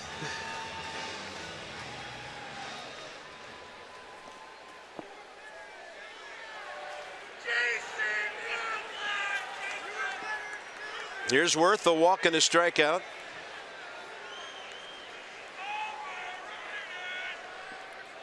Facing Blevins once in his career and has a base hit. Mets fans are quiet, aren't they? Is it possible to be quietly obnoxious? They just sit around and watch baseball and study the game. Don't really say a whole lot.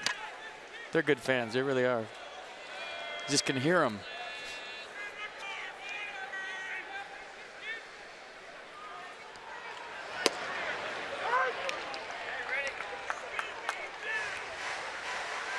It's so hard as a player when you're fired up for a big game. It's Matt Harvey, Lucas Giolito. All of a sudden at range, you're sitting around for a long time, and then you just got to rev up again. It's not the easiest thing in the world. It really isn't, to get that flow, that rhythm of the game, that momentum back that you had.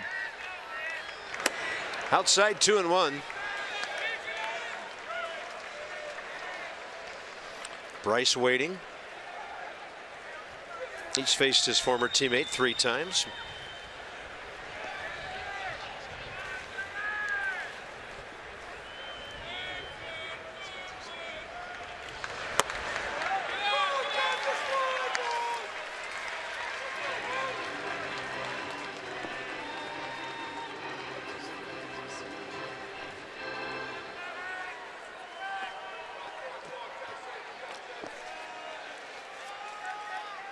Outfield pretty straight away. 3-1 to Worth. In there. Counts full.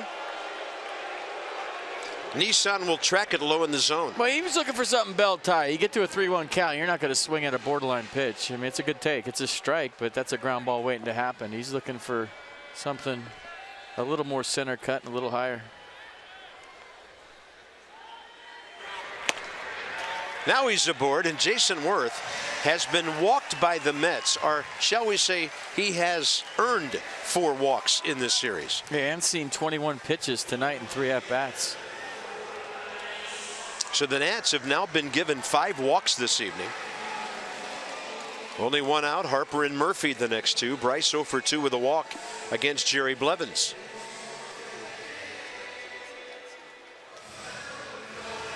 Their game at Citi Field when they walked 11 times this year, when they were up there last time.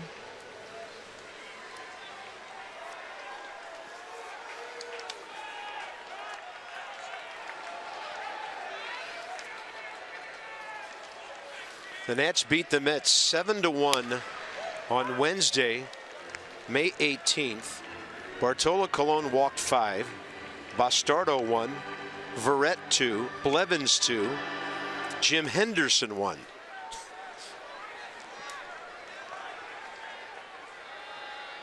That was a snowball fight in New York for sure. Yeah, more walks than strikeouts that night by the Mets staff. The Nats added 8 hits, and that added up to a 7-1 win. And for Gio Gonzalez, he was 3-1 after that game. Hansel Robles. Terry is 1 reliever short because Logan Verrett's going to start tomorrow night. 1-1 to Harper.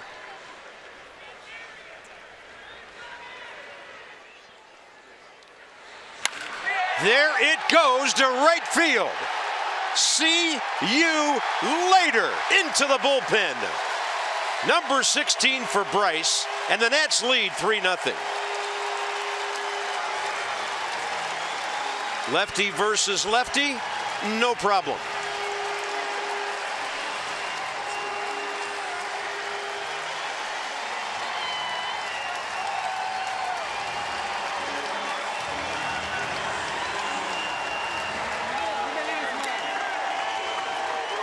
Jose Lobaton taking the helmet off. Hugs and high fives in the Nats dugout. Jonathan Papelbon has his shades on at night. Bryce usually hits them high. Rarely does he hit a low line drive home run. That was a missile out of a cannon, if there's such a thing. Now Murphy, he gets jammed. That ball over to the left side, cut off by Wilmer Flores, 2 down. That had the sound, didn't it? That was loud. See it again. Bryce Harper with his 16th. Fastball from Jerry Blevins, catches it out front. Gets that top hand working, and that's what he talks about all the time. Really working that top hand on top of the baseball. That time he did just that. A low screamer into the Nats bullpen. 3 fingers for the big hit. Yeah, Sammy Solis couldn't catch that one. No, he's taking his hand with it. Here's Ramos. He almost doubled off the scoreboard last time. Base hit first time. Wilson Ramos 0 for 1 career against a former battery mate, and the curveball from Jerry Blevins stays outside.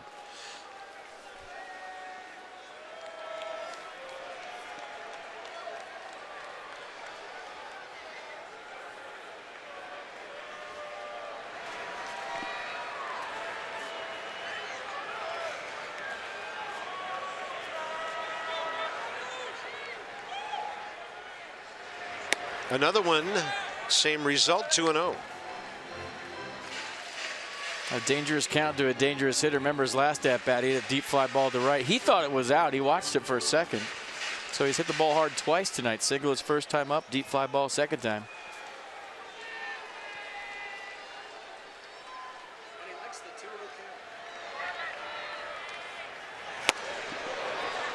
Yeah, all geared up on 2-0, and he got the off speed at 83.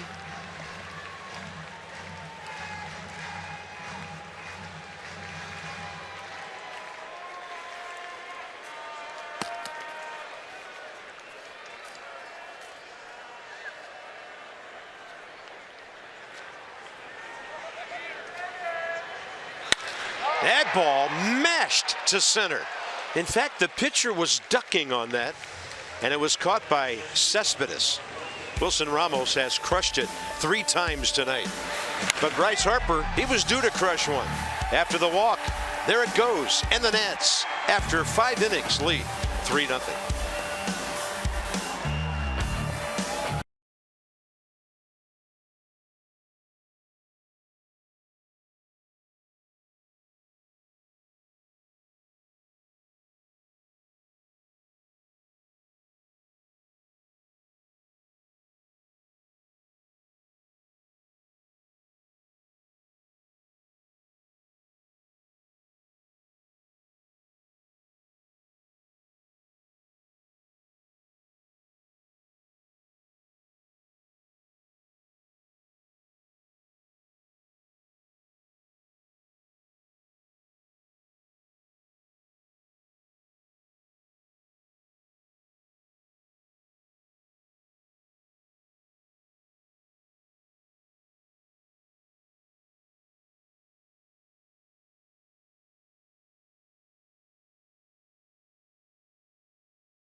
Home run, 3-0 Nats. Washington D.C. Lexus dealers donating $250 to the Children's National Health System for every home run a Nats player hits this season. So keep them coming. It's for a wonderful cause. Lexus, the pursuit of perfection. And this swing's pretty perfect. Fastball center cut. Low home run for Bryce Harper. You don't see the low line drive home runs off of Bryce's bat. Usually they're high, majestic, real far. That one got out of here in a second.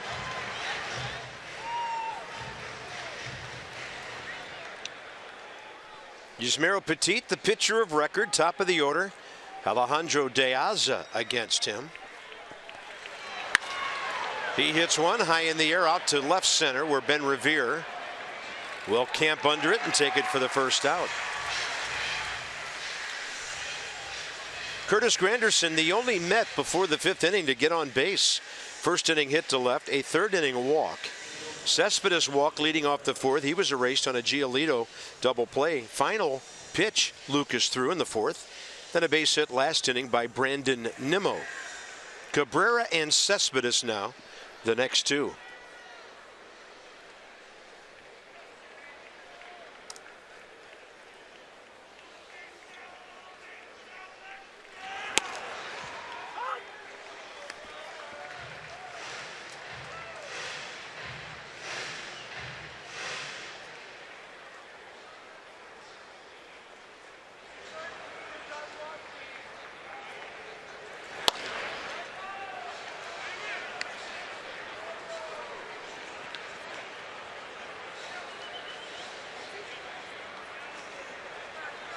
There's a swing Bryce took off Gil Martin last night. When he just came out of his shoes, he swung and missed it.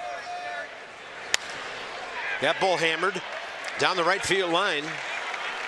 And Cabrera has it picked up by Bryce, gets it back in. 1-out double, 6th inning.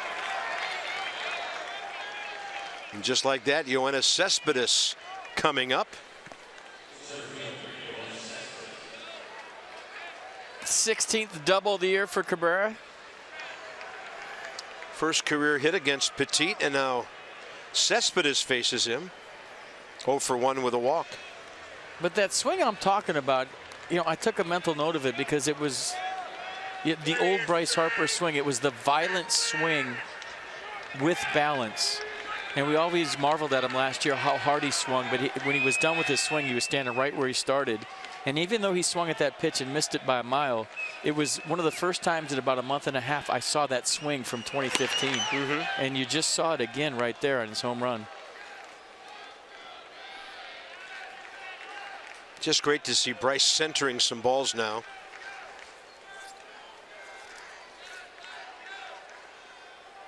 So 3 hits in the series. 1-0 to Cespedes. Good pitch, 88 to the inside edge. And the count's even 1-1. Yoenis 0 for 1 tonight. Hit a rocket to Rendon that Anthony knocked down in the first inning. Then he walked in the 4th.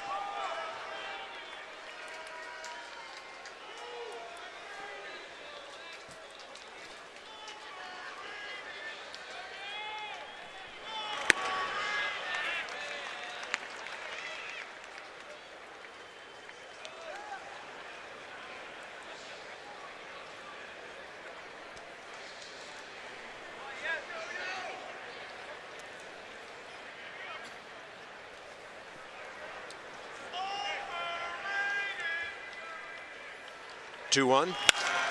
Left side, Espinosa. For a moment, Danny thought he might have a play at third. Pretty wet on that grass. He was sliding out there. Infield hit for Cespedes. First and third, 1 out. Well, he saved the run. And now if Yusmeiro get a ground ball, you're out of the inning. So nice play by Espinosa to save a run. Good swing by Cespedes, but looked like he was thinking about going to first, thought better of it.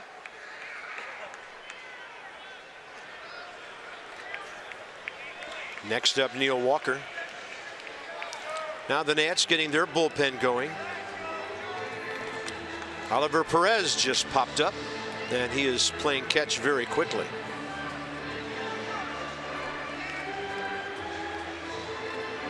I always wondered if pitchers knew when a pitching coach was coming out just to stall. You know, I'm sure Mike Maddox had something really good to say to Yusmeiro Petit. But hey, get a ground ball right here. We're out of this. But everybody else knows that was to get Oliver Perez loose. I'm pretty sure those guys know.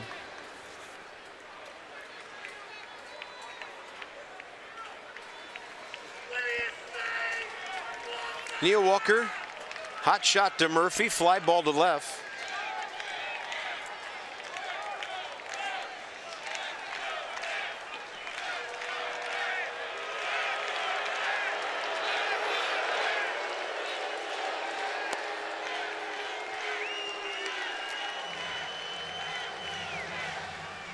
Sounds like we're having college rivalry night one night early here. Let's go Mets, and then the Nats fans boo them down. Walker has driven in 31 runs.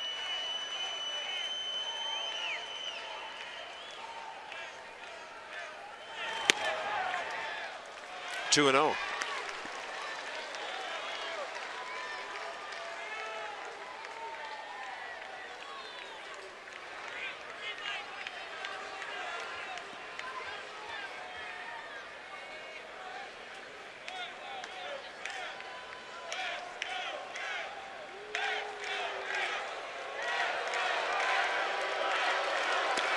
Ball 3. Well, you're thinking A, heads up on a green light here by a guy with some pop, and B, it would be Oliver Perez versus James Loney if the inning continues.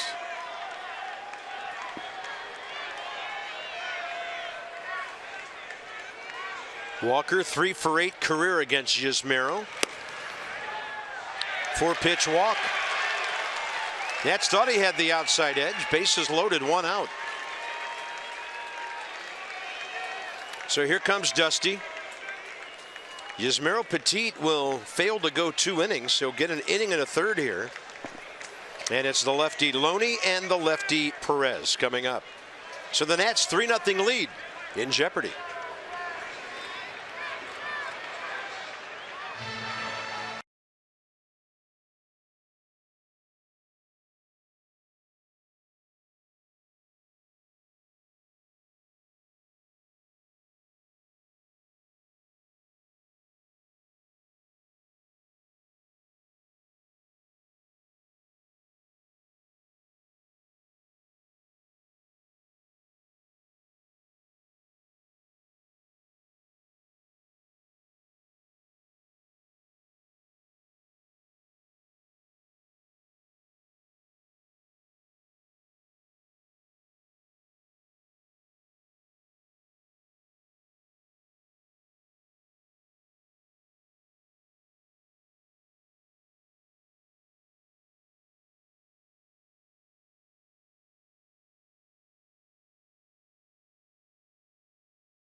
Loaded, one out. Oliver Perez on. The fan challenge is back, and we want you to challenge Max Scherzer to anything. That's scary. Can you beat him in video games or ping pong? Tweet your challenge using hashtags #IChallengeMax. He'll pick a winner to face off in a head-to-head competition. I see. Brought to you by Care First Blue Cross Blue Shield. Live fearless with the name trusted for over 75 years. Very interesting.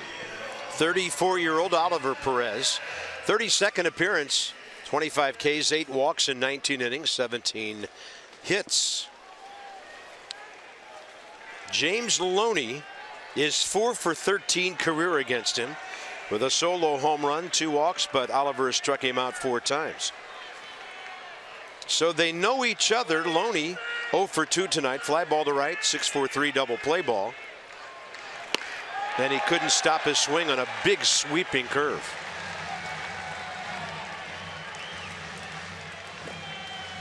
And a drop down slider. 78. Biggest slider I've ever seen. Frisbee.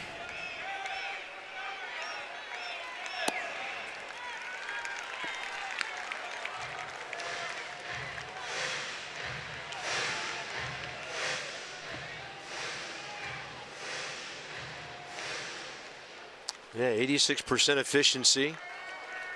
Another stat always important for relievers. First batter retired. 1-1 with 1 out here. And that time Loney not biting.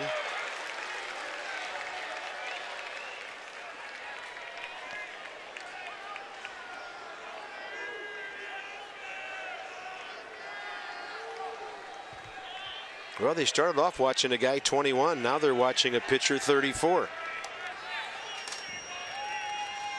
That's in there.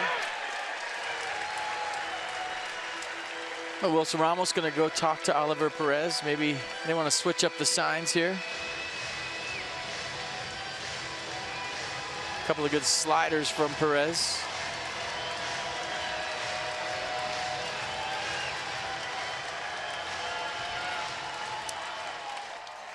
Three 0 Nationals, top of the 6th inning.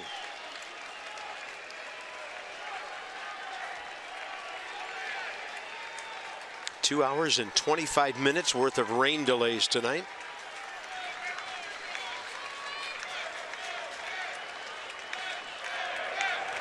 Swing and a miss. Boy, it's so tough for lefties when he's got that hook in his hip pocket. And that's the 2nd out here in the 6th. So he dropped a couple of sliders in there for strikes, and then with 2 strikes, he drops down even further. And Loney can't stay in there. So nice pitch, expanded the zone with the slider. Beauty. Wilmer Flores, 0 for 1 career against Oliver Perez.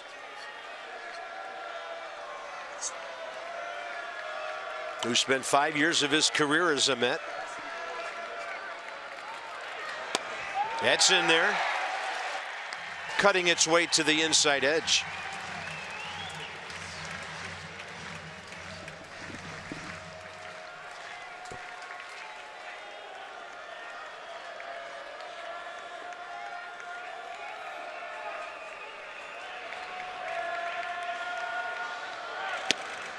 Then he tried to buzz the inside with a fastball.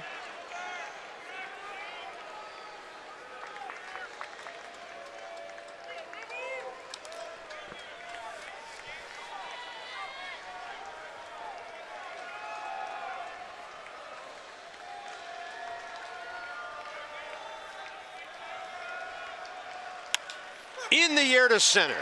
Ben Revere is there. Bases loaded, 1 out, and Oliver Perez shuts the door. Mets are hitting .207 with runners in scoring position this year. That's the lowest in baseball, and I had to wait till they made the 3rd out to tell you that. Lucas Giolito approves.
into the bottom of the 6th inning. Celebrate the first weekend series of the summer when the Reds visit Nance Park June 30th through July 3rd. Join us for Ladies' Night on Thursday. Post-game Freedom Fireworks on Friday. Rat Pack Night where you get a Bob Carpenter autographed poster. You can pick up a Herbert Hoover bobblehead on Sunday. Visit Nationals.com for your Herbert Hoover Haba bobblehead. And for all of you tuned in late at night, I understood every syllable whether you did or not. Yes, nailed that. So Hansel Robles gets the call. 25-year-old right-hander. 34th appearance for the Mets. 44 Ks in 36 innings. He'll walk a few, 16 on the year. And Kelly Johnson takes over at third.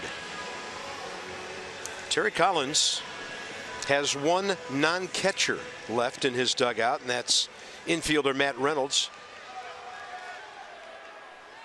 So this figures to be a double switch. Johnson would bat third in the top of the 7th. Ryan Zimmerman leads off, career 0 for 3 against this right-hander. Ryan tonight a strikeout and a base on balls.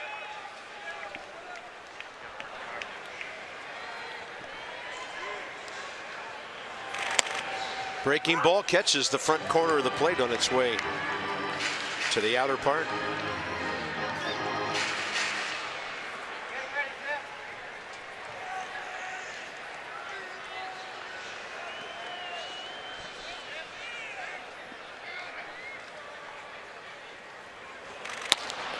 So Jerry Blevins a very costly walk ahead of the Harper home run. He pitches an inning and a third. So Matt Reynolds and their backup catcher Rene Rivera, they only have a 4-man bench because Terry Collins carrying an 8-man bullpen. Has Zimmerman with a fly ball that'll push into the corner. De Aza, and on the move grabs it right in front of the 335 mark. Well, he was ready right there for Hansel Robles, a guy who quick pitches with 2 strikes. He tried to sneak it by Ryan and put a good swing on it. Anthony Rendon, 2 hits tonight. Yeah, Tony 2 bags went Tony 3 bags his first time up. That scored Wilson Ramos all the way from first. And you see that ball staying close to the wall. That enabled Ramos to barely beat the throw. It was a nice relay by the Mets, but because Curtis Granders had to go in, pick up that baseball, allowed Ramos to score. Anthony Rendon hits another ball hard. De Aza, though, waiting for it. 2 outs.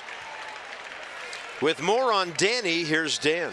Bob, we've talked about Danny Espinosa's power this season. He also came into today with an on-base percentage just under 400 in June. I asked Dusty Baker how big that is out of the 8 spot. He says it's huge because he's rolling the lineup over. Innings where the number 8 hitter makes the last out, it means the starting pitcher early in the game is leading off the next frame. Dusty says that might force me to pinch hit for my starting pitcher earlier than I might want to, especially if we're trailing. So when a guy in that number 8 spot is getting on base or driving in runs, it means a lot to a manager. 2 walks tonight. And the first walk did turn over the lineup in the second. It got Lucas Giolito to the plate. Because, in essence, the next inning's a 2-out inning, basically. So you already count the pitcher as an out. And no offense, Nats pitchers can hit. But, you know, that's the theory behind turning the lineup over. If you have the pitcher leading off the next inning, it's an easier inning for whoever's pitching against you. Yeah. And as we've talked about earlier, a couple weeks ago, don't even think about comparing a number 8 hitter in the American League to one in the National League. He's got a batter hitting behind him, a real one. No offense to the pitchers again. Just crushing all the starting pitchers right now. But it's true. Nats box. Ramos 1 out single, second inning. Rendon tripled him home. Murphy had a hit in the 4th, his 101st. But then the big sequence, the Worth walk 1 out 5th inning, and then Bryce took Jerry Blevins into the bullpen to put the Nationals up by 3. And by the way, Sammy Solis is out there throwing. Espinosa, big time hack right there. So Heisey on deck if the inning continues. So a big time shutdown by the left-hander who will precede Sammy. 8 pitches, 5 strikes for Oliver Perez. Watch a quick pitch here with 2 strikes.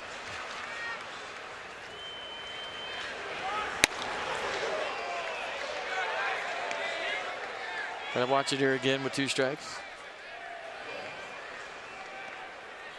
You remember, Robles did it to Zimmerman. Might have been last year, and Ryan wasn't too happy about it. He was ready for it this time, just didn't get to hit the drop.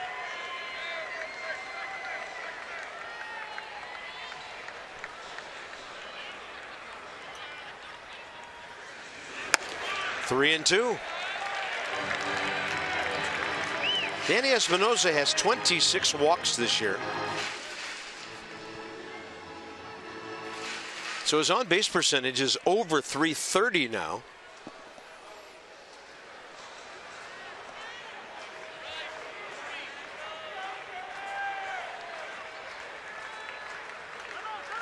Time given.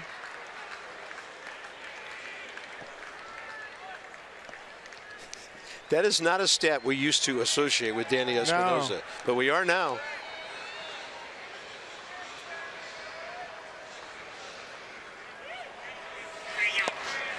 There he goes again. 3 walks tonight. Danny Espinosa on base for the 6th time in this series. You know how you get out of the 8th slot? You do exactly what Danny Espinosa is doing, and a manager will find a way to get you in a different place in the order.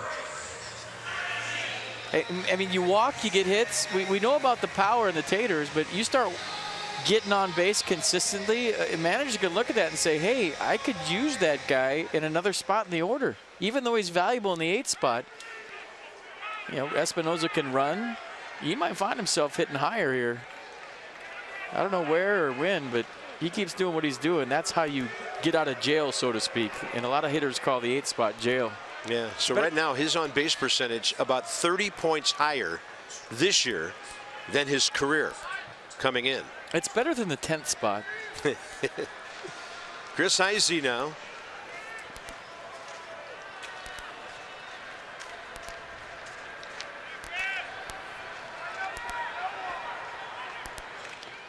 That's in the dirt.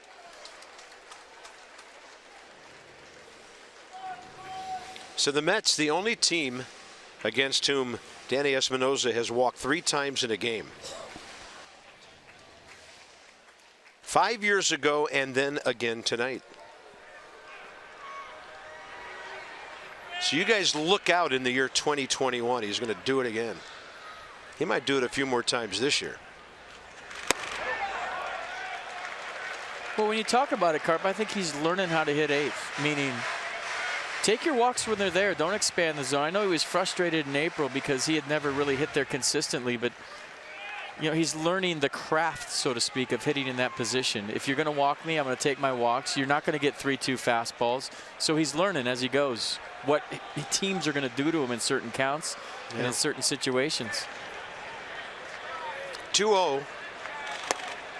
Heisey taking all the way.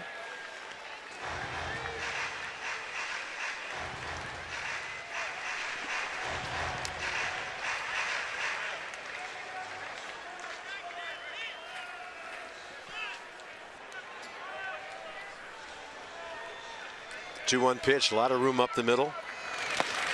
Heisey, as a rule, a pull hitter, lays off, and now it's 3-1.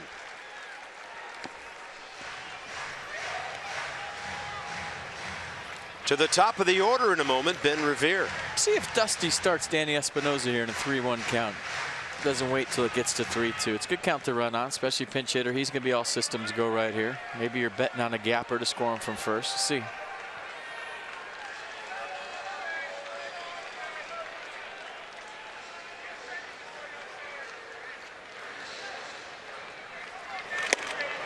Fastball to the inside edge. Robles real quick to the plate.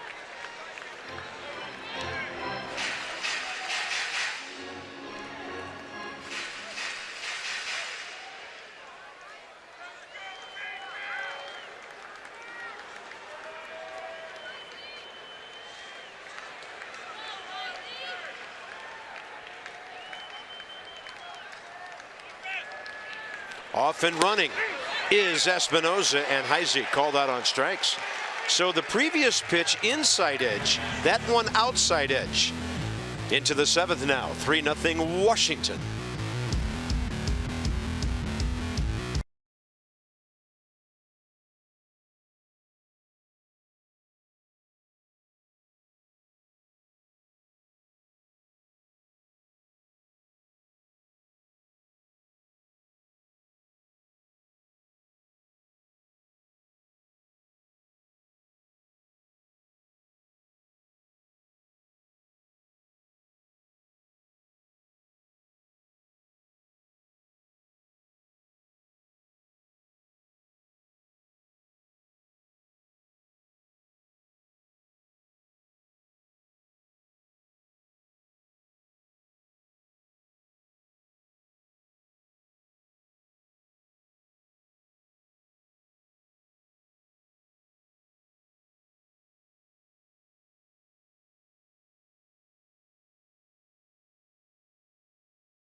9 coming up.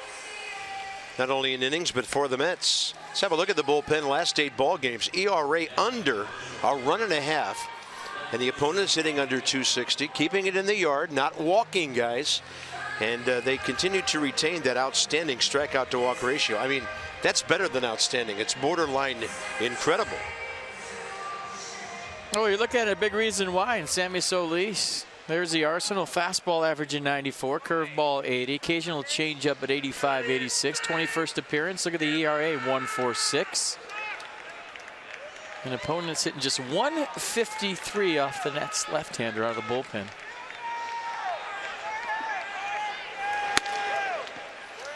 Brandon Nimmo sees Sammy Solis for the first time. He's gone the other way twice. Fly ball to left in the second. And then a hard hit line drive with 1 out, 5th inning. 2-0.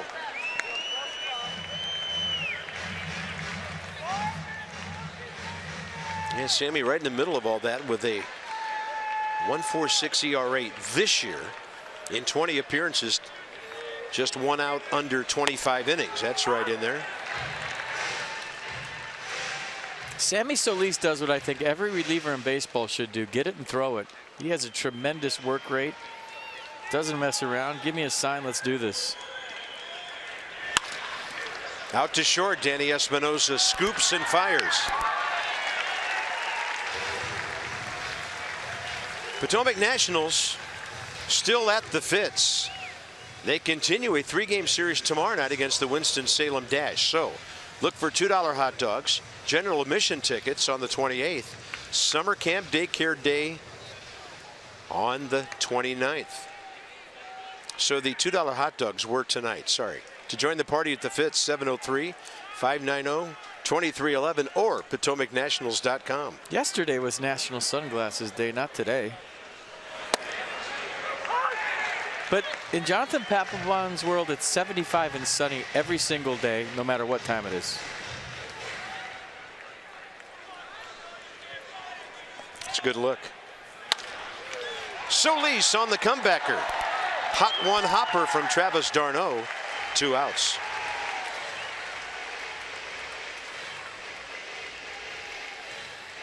Kelly Johnson next.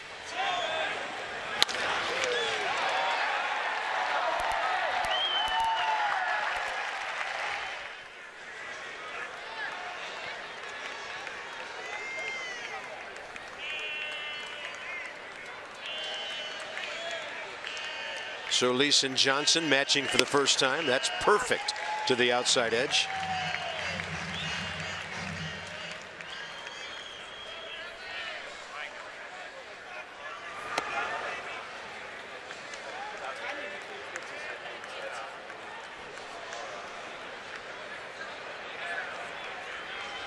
Dusty and Mike Maddox can't look around too long between pitches. 2-1. There's certain guys when you're playing defense that work too fast. You might be looking around a little bit, checking out the scenery, and all of a sudden you hear the glove pop. You're like, ooh, I better lock in. 12.9 seconds between pitches. That's great.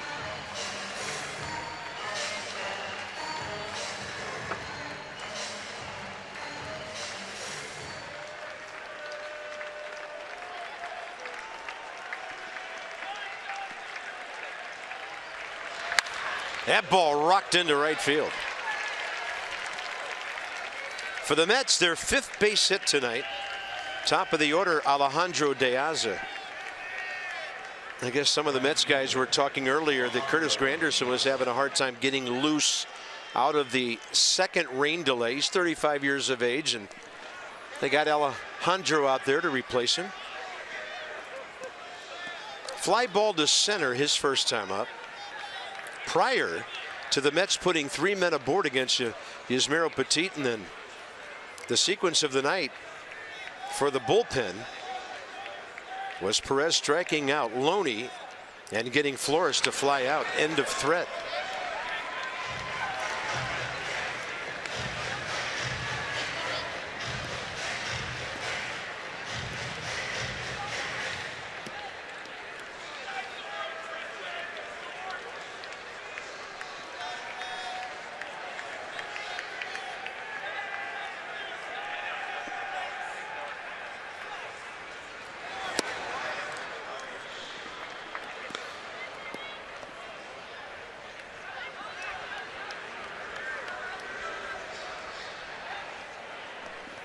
Diaz started his career with the Marlins back in '07. White Sox for parts of 5 years, and then some time with the Orioles. Boston picked up by the Mets on waivers.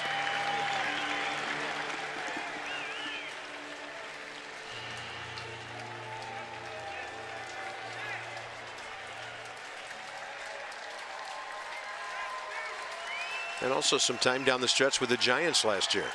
1 ball, 2 strikes with 2 outs. Solis took a little bit off, and he gets a fly ball to left. It backs up Worth. That's it for the Mets in the 7th inning. And how about the 7th inning stretch at 11:37 p.m.? We all need it.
On Masson, brought to you by Airlines for America, where airplanes land, opportunity takes off. And by Navy Federal Credit Union, proudly serving the armed forces and their families for over 80 years, federally insured by NCUA. Yeah, streetlights have been on for quite a while. There's my Uber driver right there. That one right there. He just picked up somebody else, I'm afraid. In the creepy van. We're going bottom 7 with the top of the order. Hansel Robles still in there.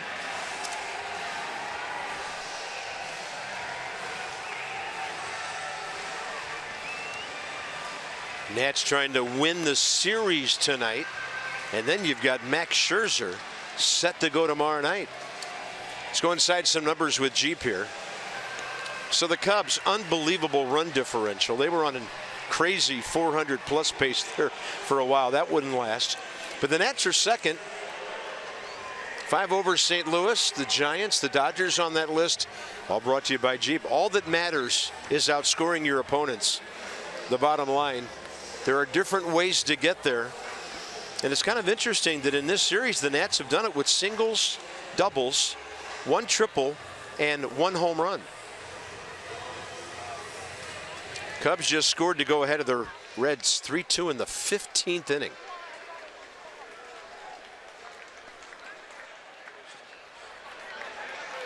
Ben Revere strikeout, ground out, fly ball. 1 for 2 career against Hansel Robles. And that fastball is upstairs. Ball hard his last time up to right field. Yeah.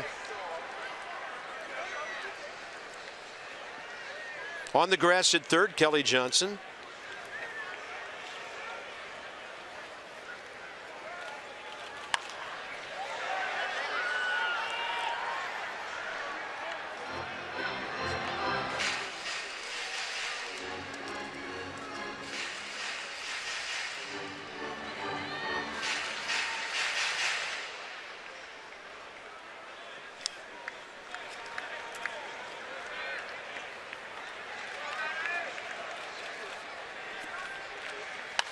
And Ben Revere, another one out of play to the left side. The way Robles kind of drops and drives, it almost has the illusion of his fastball rising. You're seeing the ball kind of start at the top of the zone and go up out of it. It's because of his delivery.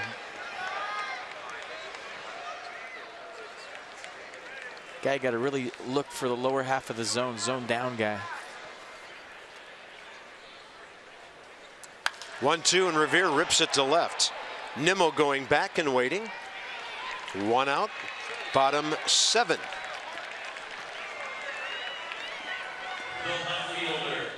So did you see the quick pitch right there with 2 strikes? Second time he's done, he did to Ryan Zimmerman. Now Ben Revere, watch. Well, you can't see right there. But his delivery just didn't really come set. And watch. There you go. Got to be ready. Everything at the top of the zone.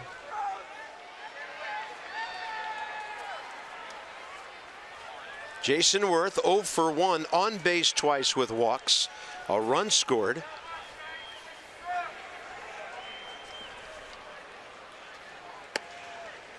Strike call, even though he leaned back.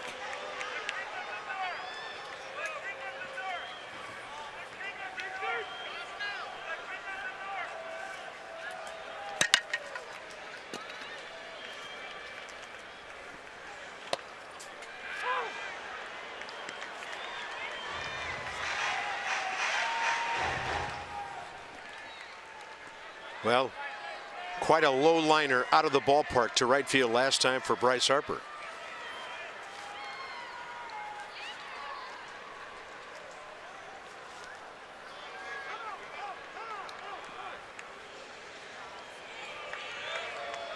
He wasn't ready. You know, one of these half innings, we're just going to let the fans call the action. Hey, I'm so up for that. Worth a swing and a miss. 2 down. Second K by Robles. How about what Bryce did last time? It was the first home run that Jerry Blevins has given up to a lefty since August of 2013. It was Prince Fielder who hit it. So Blevins not used to giving up taters to lefties, and this one got out of here in a minute. Well, a second, because a minute it would have been a lot higher. Hit speed 106, 396. And I got to find out what that's all about. Fireworks show, maybe? 4th of July coming?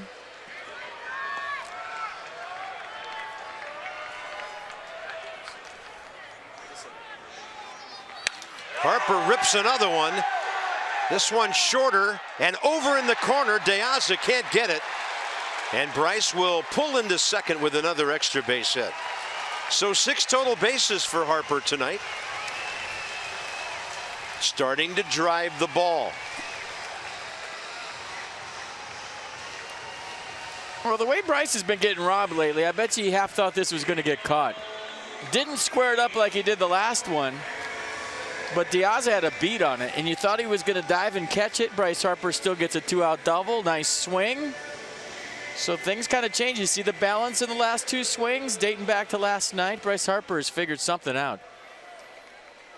And that's a good thing if you're Dusty Baker and the Nats. Here's Murphy. They're going to walk him and go righty-righty with Wilson Ramos. It'll be Robles' second walk.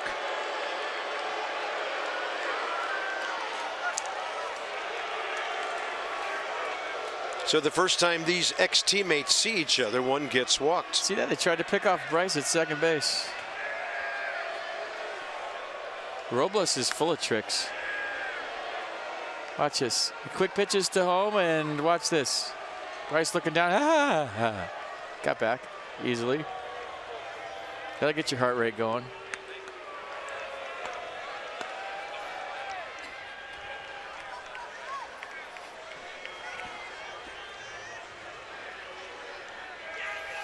And now ball 4 to Murphy. Wilson Ramos 0 for 2 career against Robles.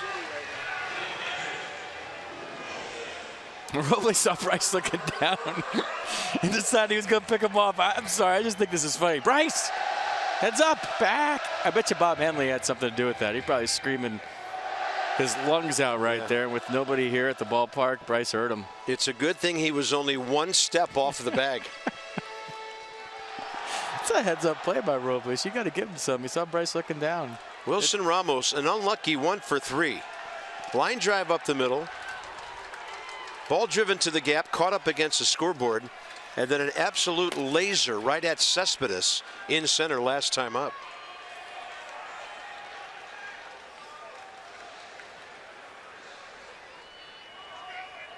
Runners getting big leads. Inside to Ramos. d'Arnaud sliding to his left.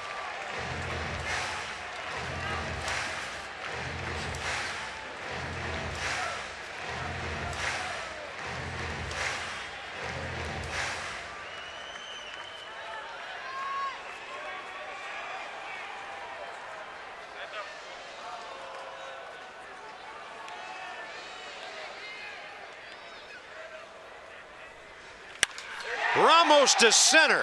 This ball hit a ton. At the base of the wall, Harper scores. Here comes Murphy. And Wilson Ramos, who should be an all-star, makes it a 5-0 game. 43 RBIs. Can you hit the ball better 4 times in one night? Well, he just has such a distinct sound whenever he squares one up. And the hanging slider from Robles drilled to center field, and the Buffalo just turned a 3-run lead into a 5-run lead. You can't walk somebody to get to a Buffalo. He's going to make you pay every time. 2 horns up, absolutely. If you're still up, go to your computer and vote for Wilson Ramos. Attitude approves.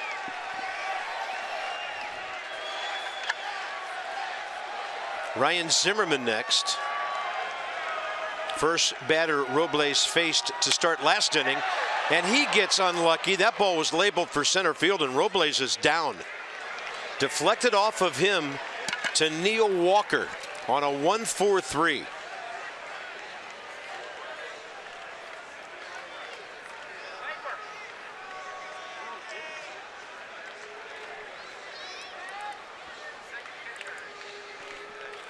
Got him on the leg, it appears.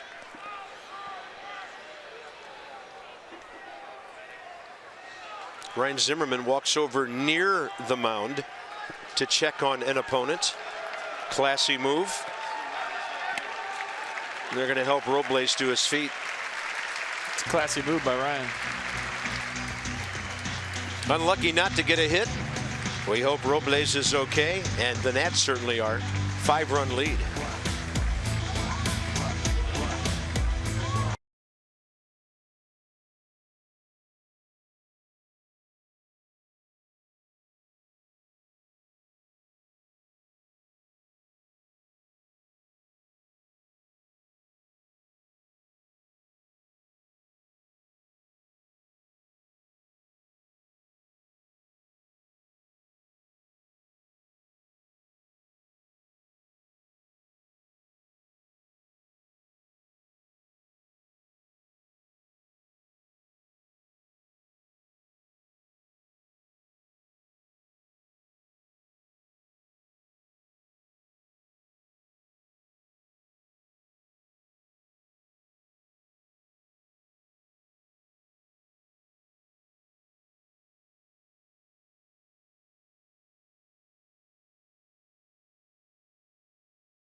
Perez, right?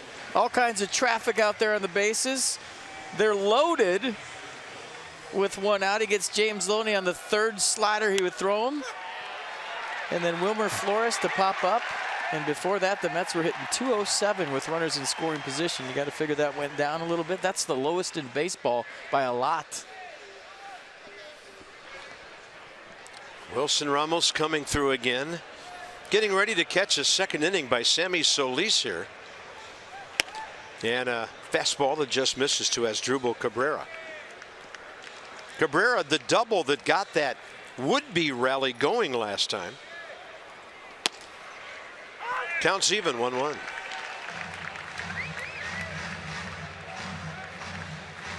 That whole sequence with Wilson and Murph and Bryce, that could have been the Nats 3 All-Stars all in a row there, right? Yeah. I mean, you never know who's going to be selected as a pitcher, but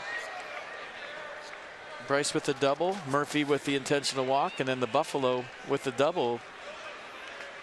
They all should be All-Stars. Terry Collins is managing, so he just witnessed it all. Swing and a miss on a curveball in the dirt. Sammy Solis has retired 4 of the 5 Mets he's faced.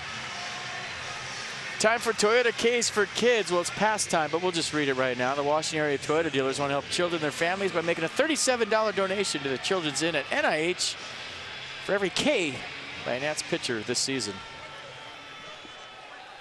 Cespedes, 1 for 2. Hit the ball hard twice, so walk in between.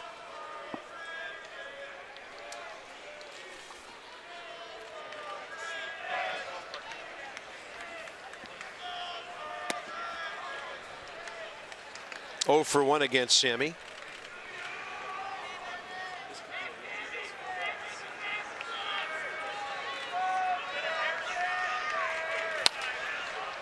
He leaves nothing in the bag.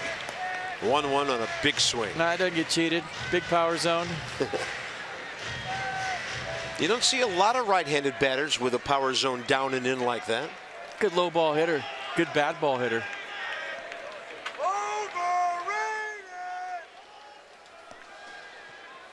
Fastball up, and it's 2-1.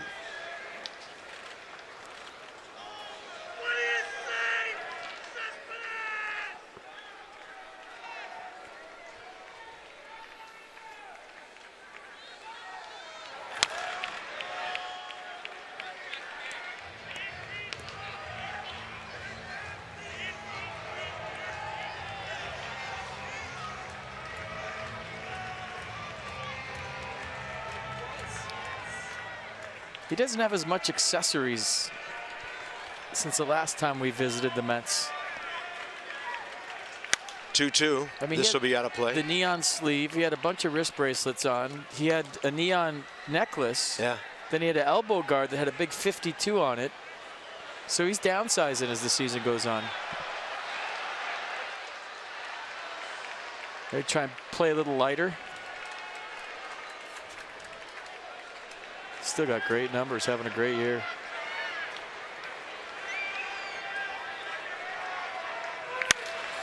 And this one in the air to right. Bryce Harper coming in.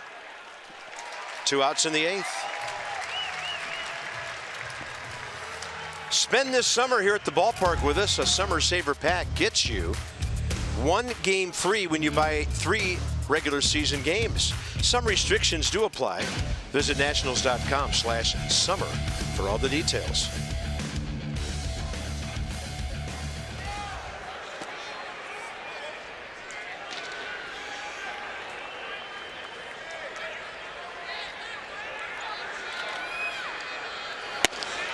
Strike 1 to Neil Walker.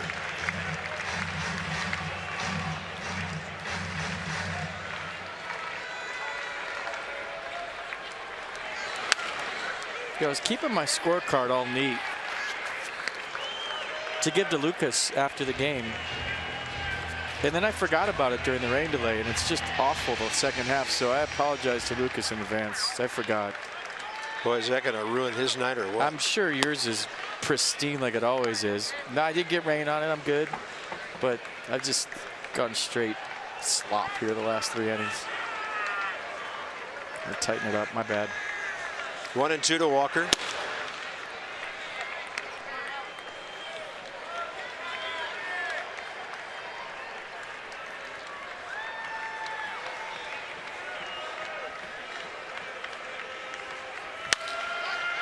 Sammy Solis keeps getting outs.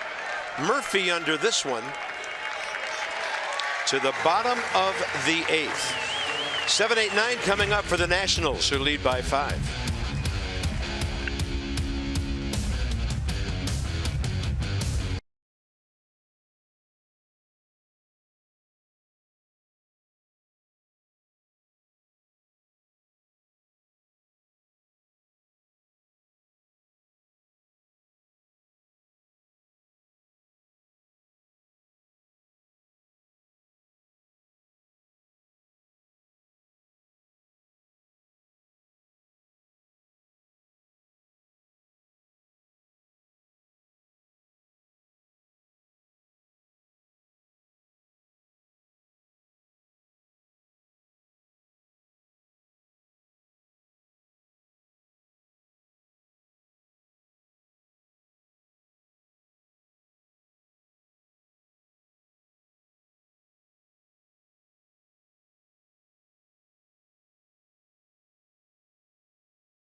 Base dugout broke out into a Giolito, and the guys in the dugout were kind of clapping along with the fans. I think they wanted a Lucas Giolito curtain call.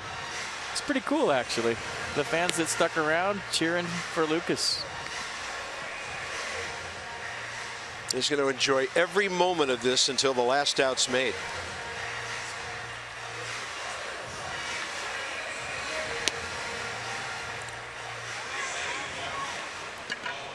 Addison Reed is on the mound for the Mets here.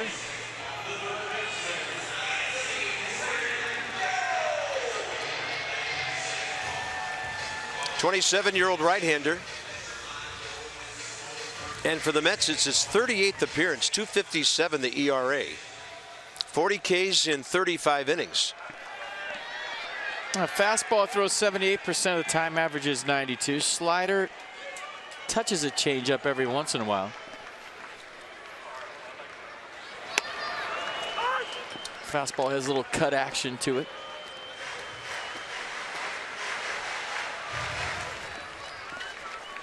Anthony Rendon, another good night, 2 for 3.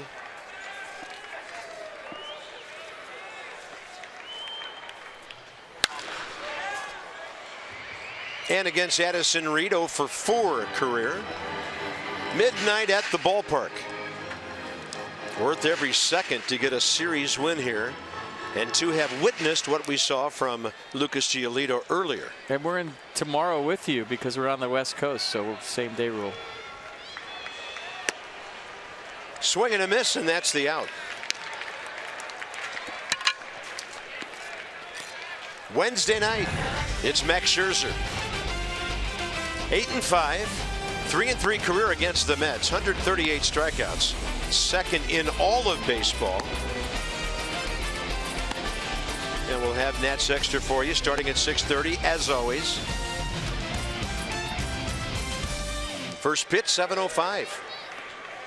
And a possible sweep in the offing. Still got 3 outs to get. No jinx rule.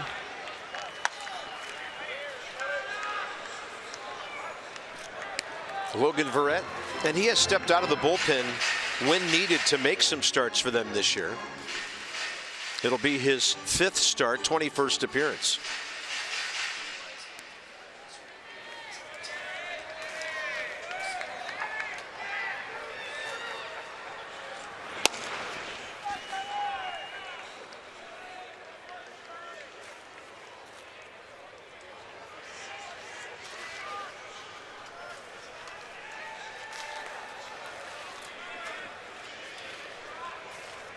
One to Danny. And he'll get jammed and foul it away.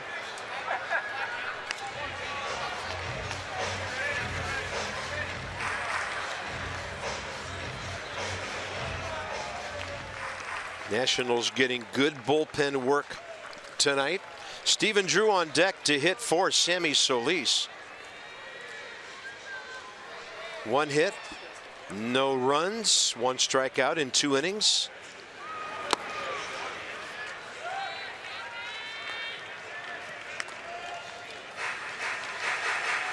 I don't know that I've ever seen Screech in his pajamas, but he's got his PJs on. He is ready for bed, folks. He is not nocturnal. And they are all ready for him. Hanging with the mascot late at night. There's another strikeout by Addison Reed, 2 down. I didn't know they made PJs for Eagles, but I mean, it looks good on him. Here's Stephen Drew.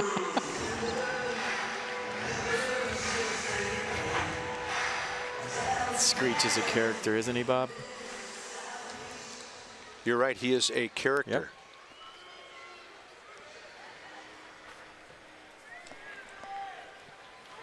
Yep. Drew 0 for 2 career against Reed.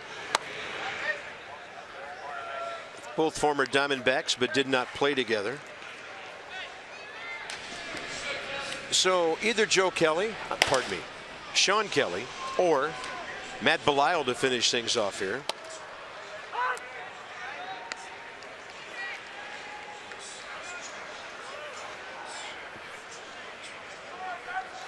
Maybe Sean up just in case they get a couple of runners.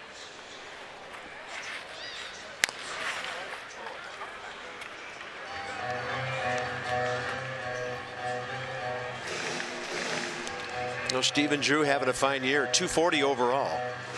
4 pinch hits, 3 of those home runs, producing 5 RBIs. And a 1-2. That ball hit hard. 1 hopper, Neil Walker. To the 9th. To the 9th. It's taken until tomorrow to do it. And it's all Nats, 5-0.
What a night for Lucas Giolito on your right. How about in between innings just now?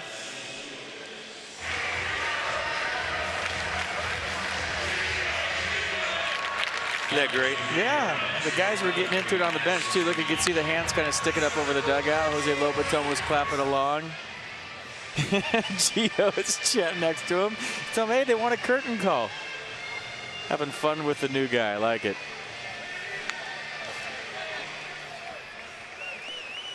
Sean Kelly, non-safe situation, hasn't worked in a while. 32nd appearance, ERA 2.60, 40 strikeouts, just 6 walks. Opponents hitting 194 against the fastball slider combination. Fastball low to mid 90s. A tense inning and a third Sunday in Milwaukee to get his 3rd save. The sun a factor. on a triple by VR, and then finally that game-ending fly ball caught by Jason Worth.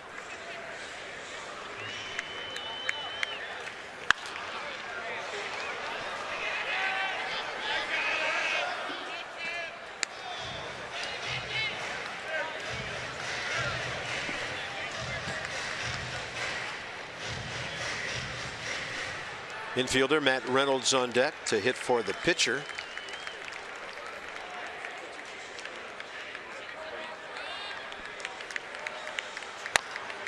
And this one rolling down the first base side and going foul.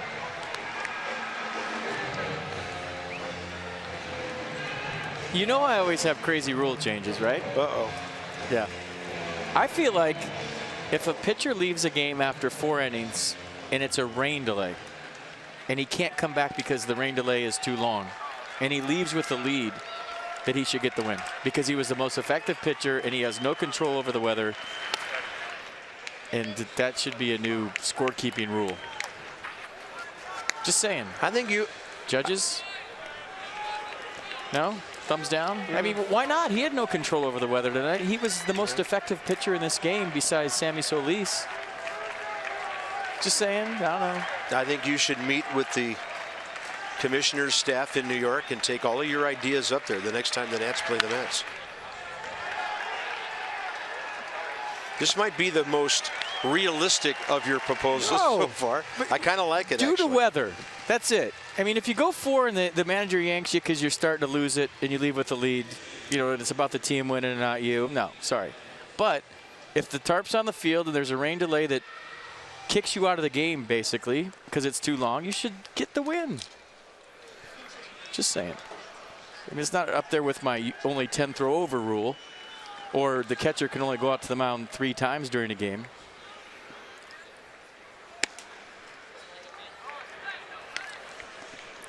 I do think this realistic proposal will be heard by those that you came up with before it. You know, the visits to the mound and the throwovers and all that stuff. Because you'd have been ejected from the commissioner's office about 3 or 4 times already. And if you take more But if you keep coming back. No, I think you make a point. Well, it's about time. Yeah, after 3 innings, maybe not. But No. after 4, you're on the verge of a win. 4 innings, rain delay on the verge of a win. You had no control over the thunderstorm. You get a win. And yeah, Harvey gets the loss, and he only went 4 innings tonight if it stays like this. Yeah. Yeah, he only gave up 1 run. It's genius. Harvey, by the way, will be 4-10 unless there's a Mets miracle here.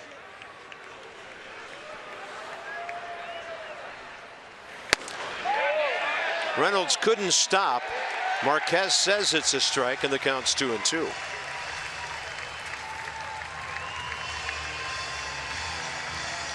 Oh, the other one was 3 foul balls with 2 strikes and you're out. You got no shot on that one. Yeah, I should have not mentioned that.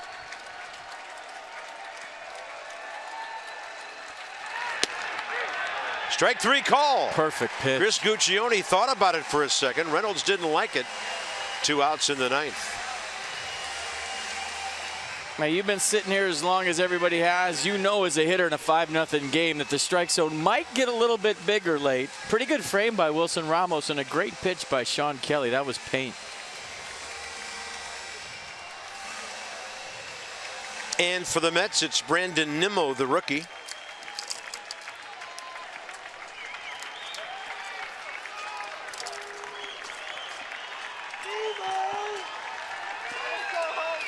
Well, in 1 out,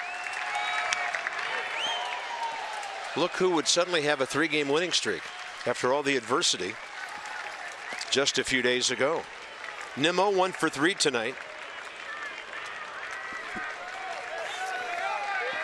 Johnny Holiday, Ray Knight hanging out all night long. Perfect fastball by Sean Kelly, and the Nats are a strike away.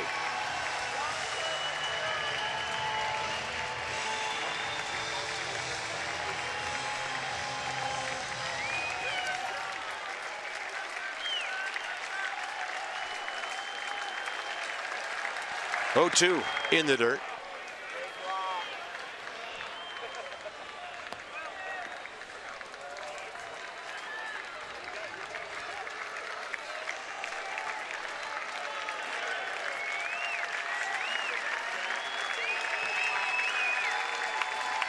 Crowd of 29,918 paid tonight. And a 1-2. Hot shot right side. Hey, Ryan Zimmerman, give Lucas Giolito the game ball. Murphy takes care of business. So does the Nats bullpen. And at 12:13 a.m., the victory is in the books. And the Nats have won 46 games this year. Well, if he doesn't get the win, which he probably won't, he's got a lot to look forward to. He'll have his share of major league wins, and that's 16 unanswered runs by the Nats after the Mets went up 4-0 yesterday. So a nice win and a nice series win. Go for the sweep tomorrow. There's Lucas. He stands a little taller than most of his teammates. In fact, all of them. What a night.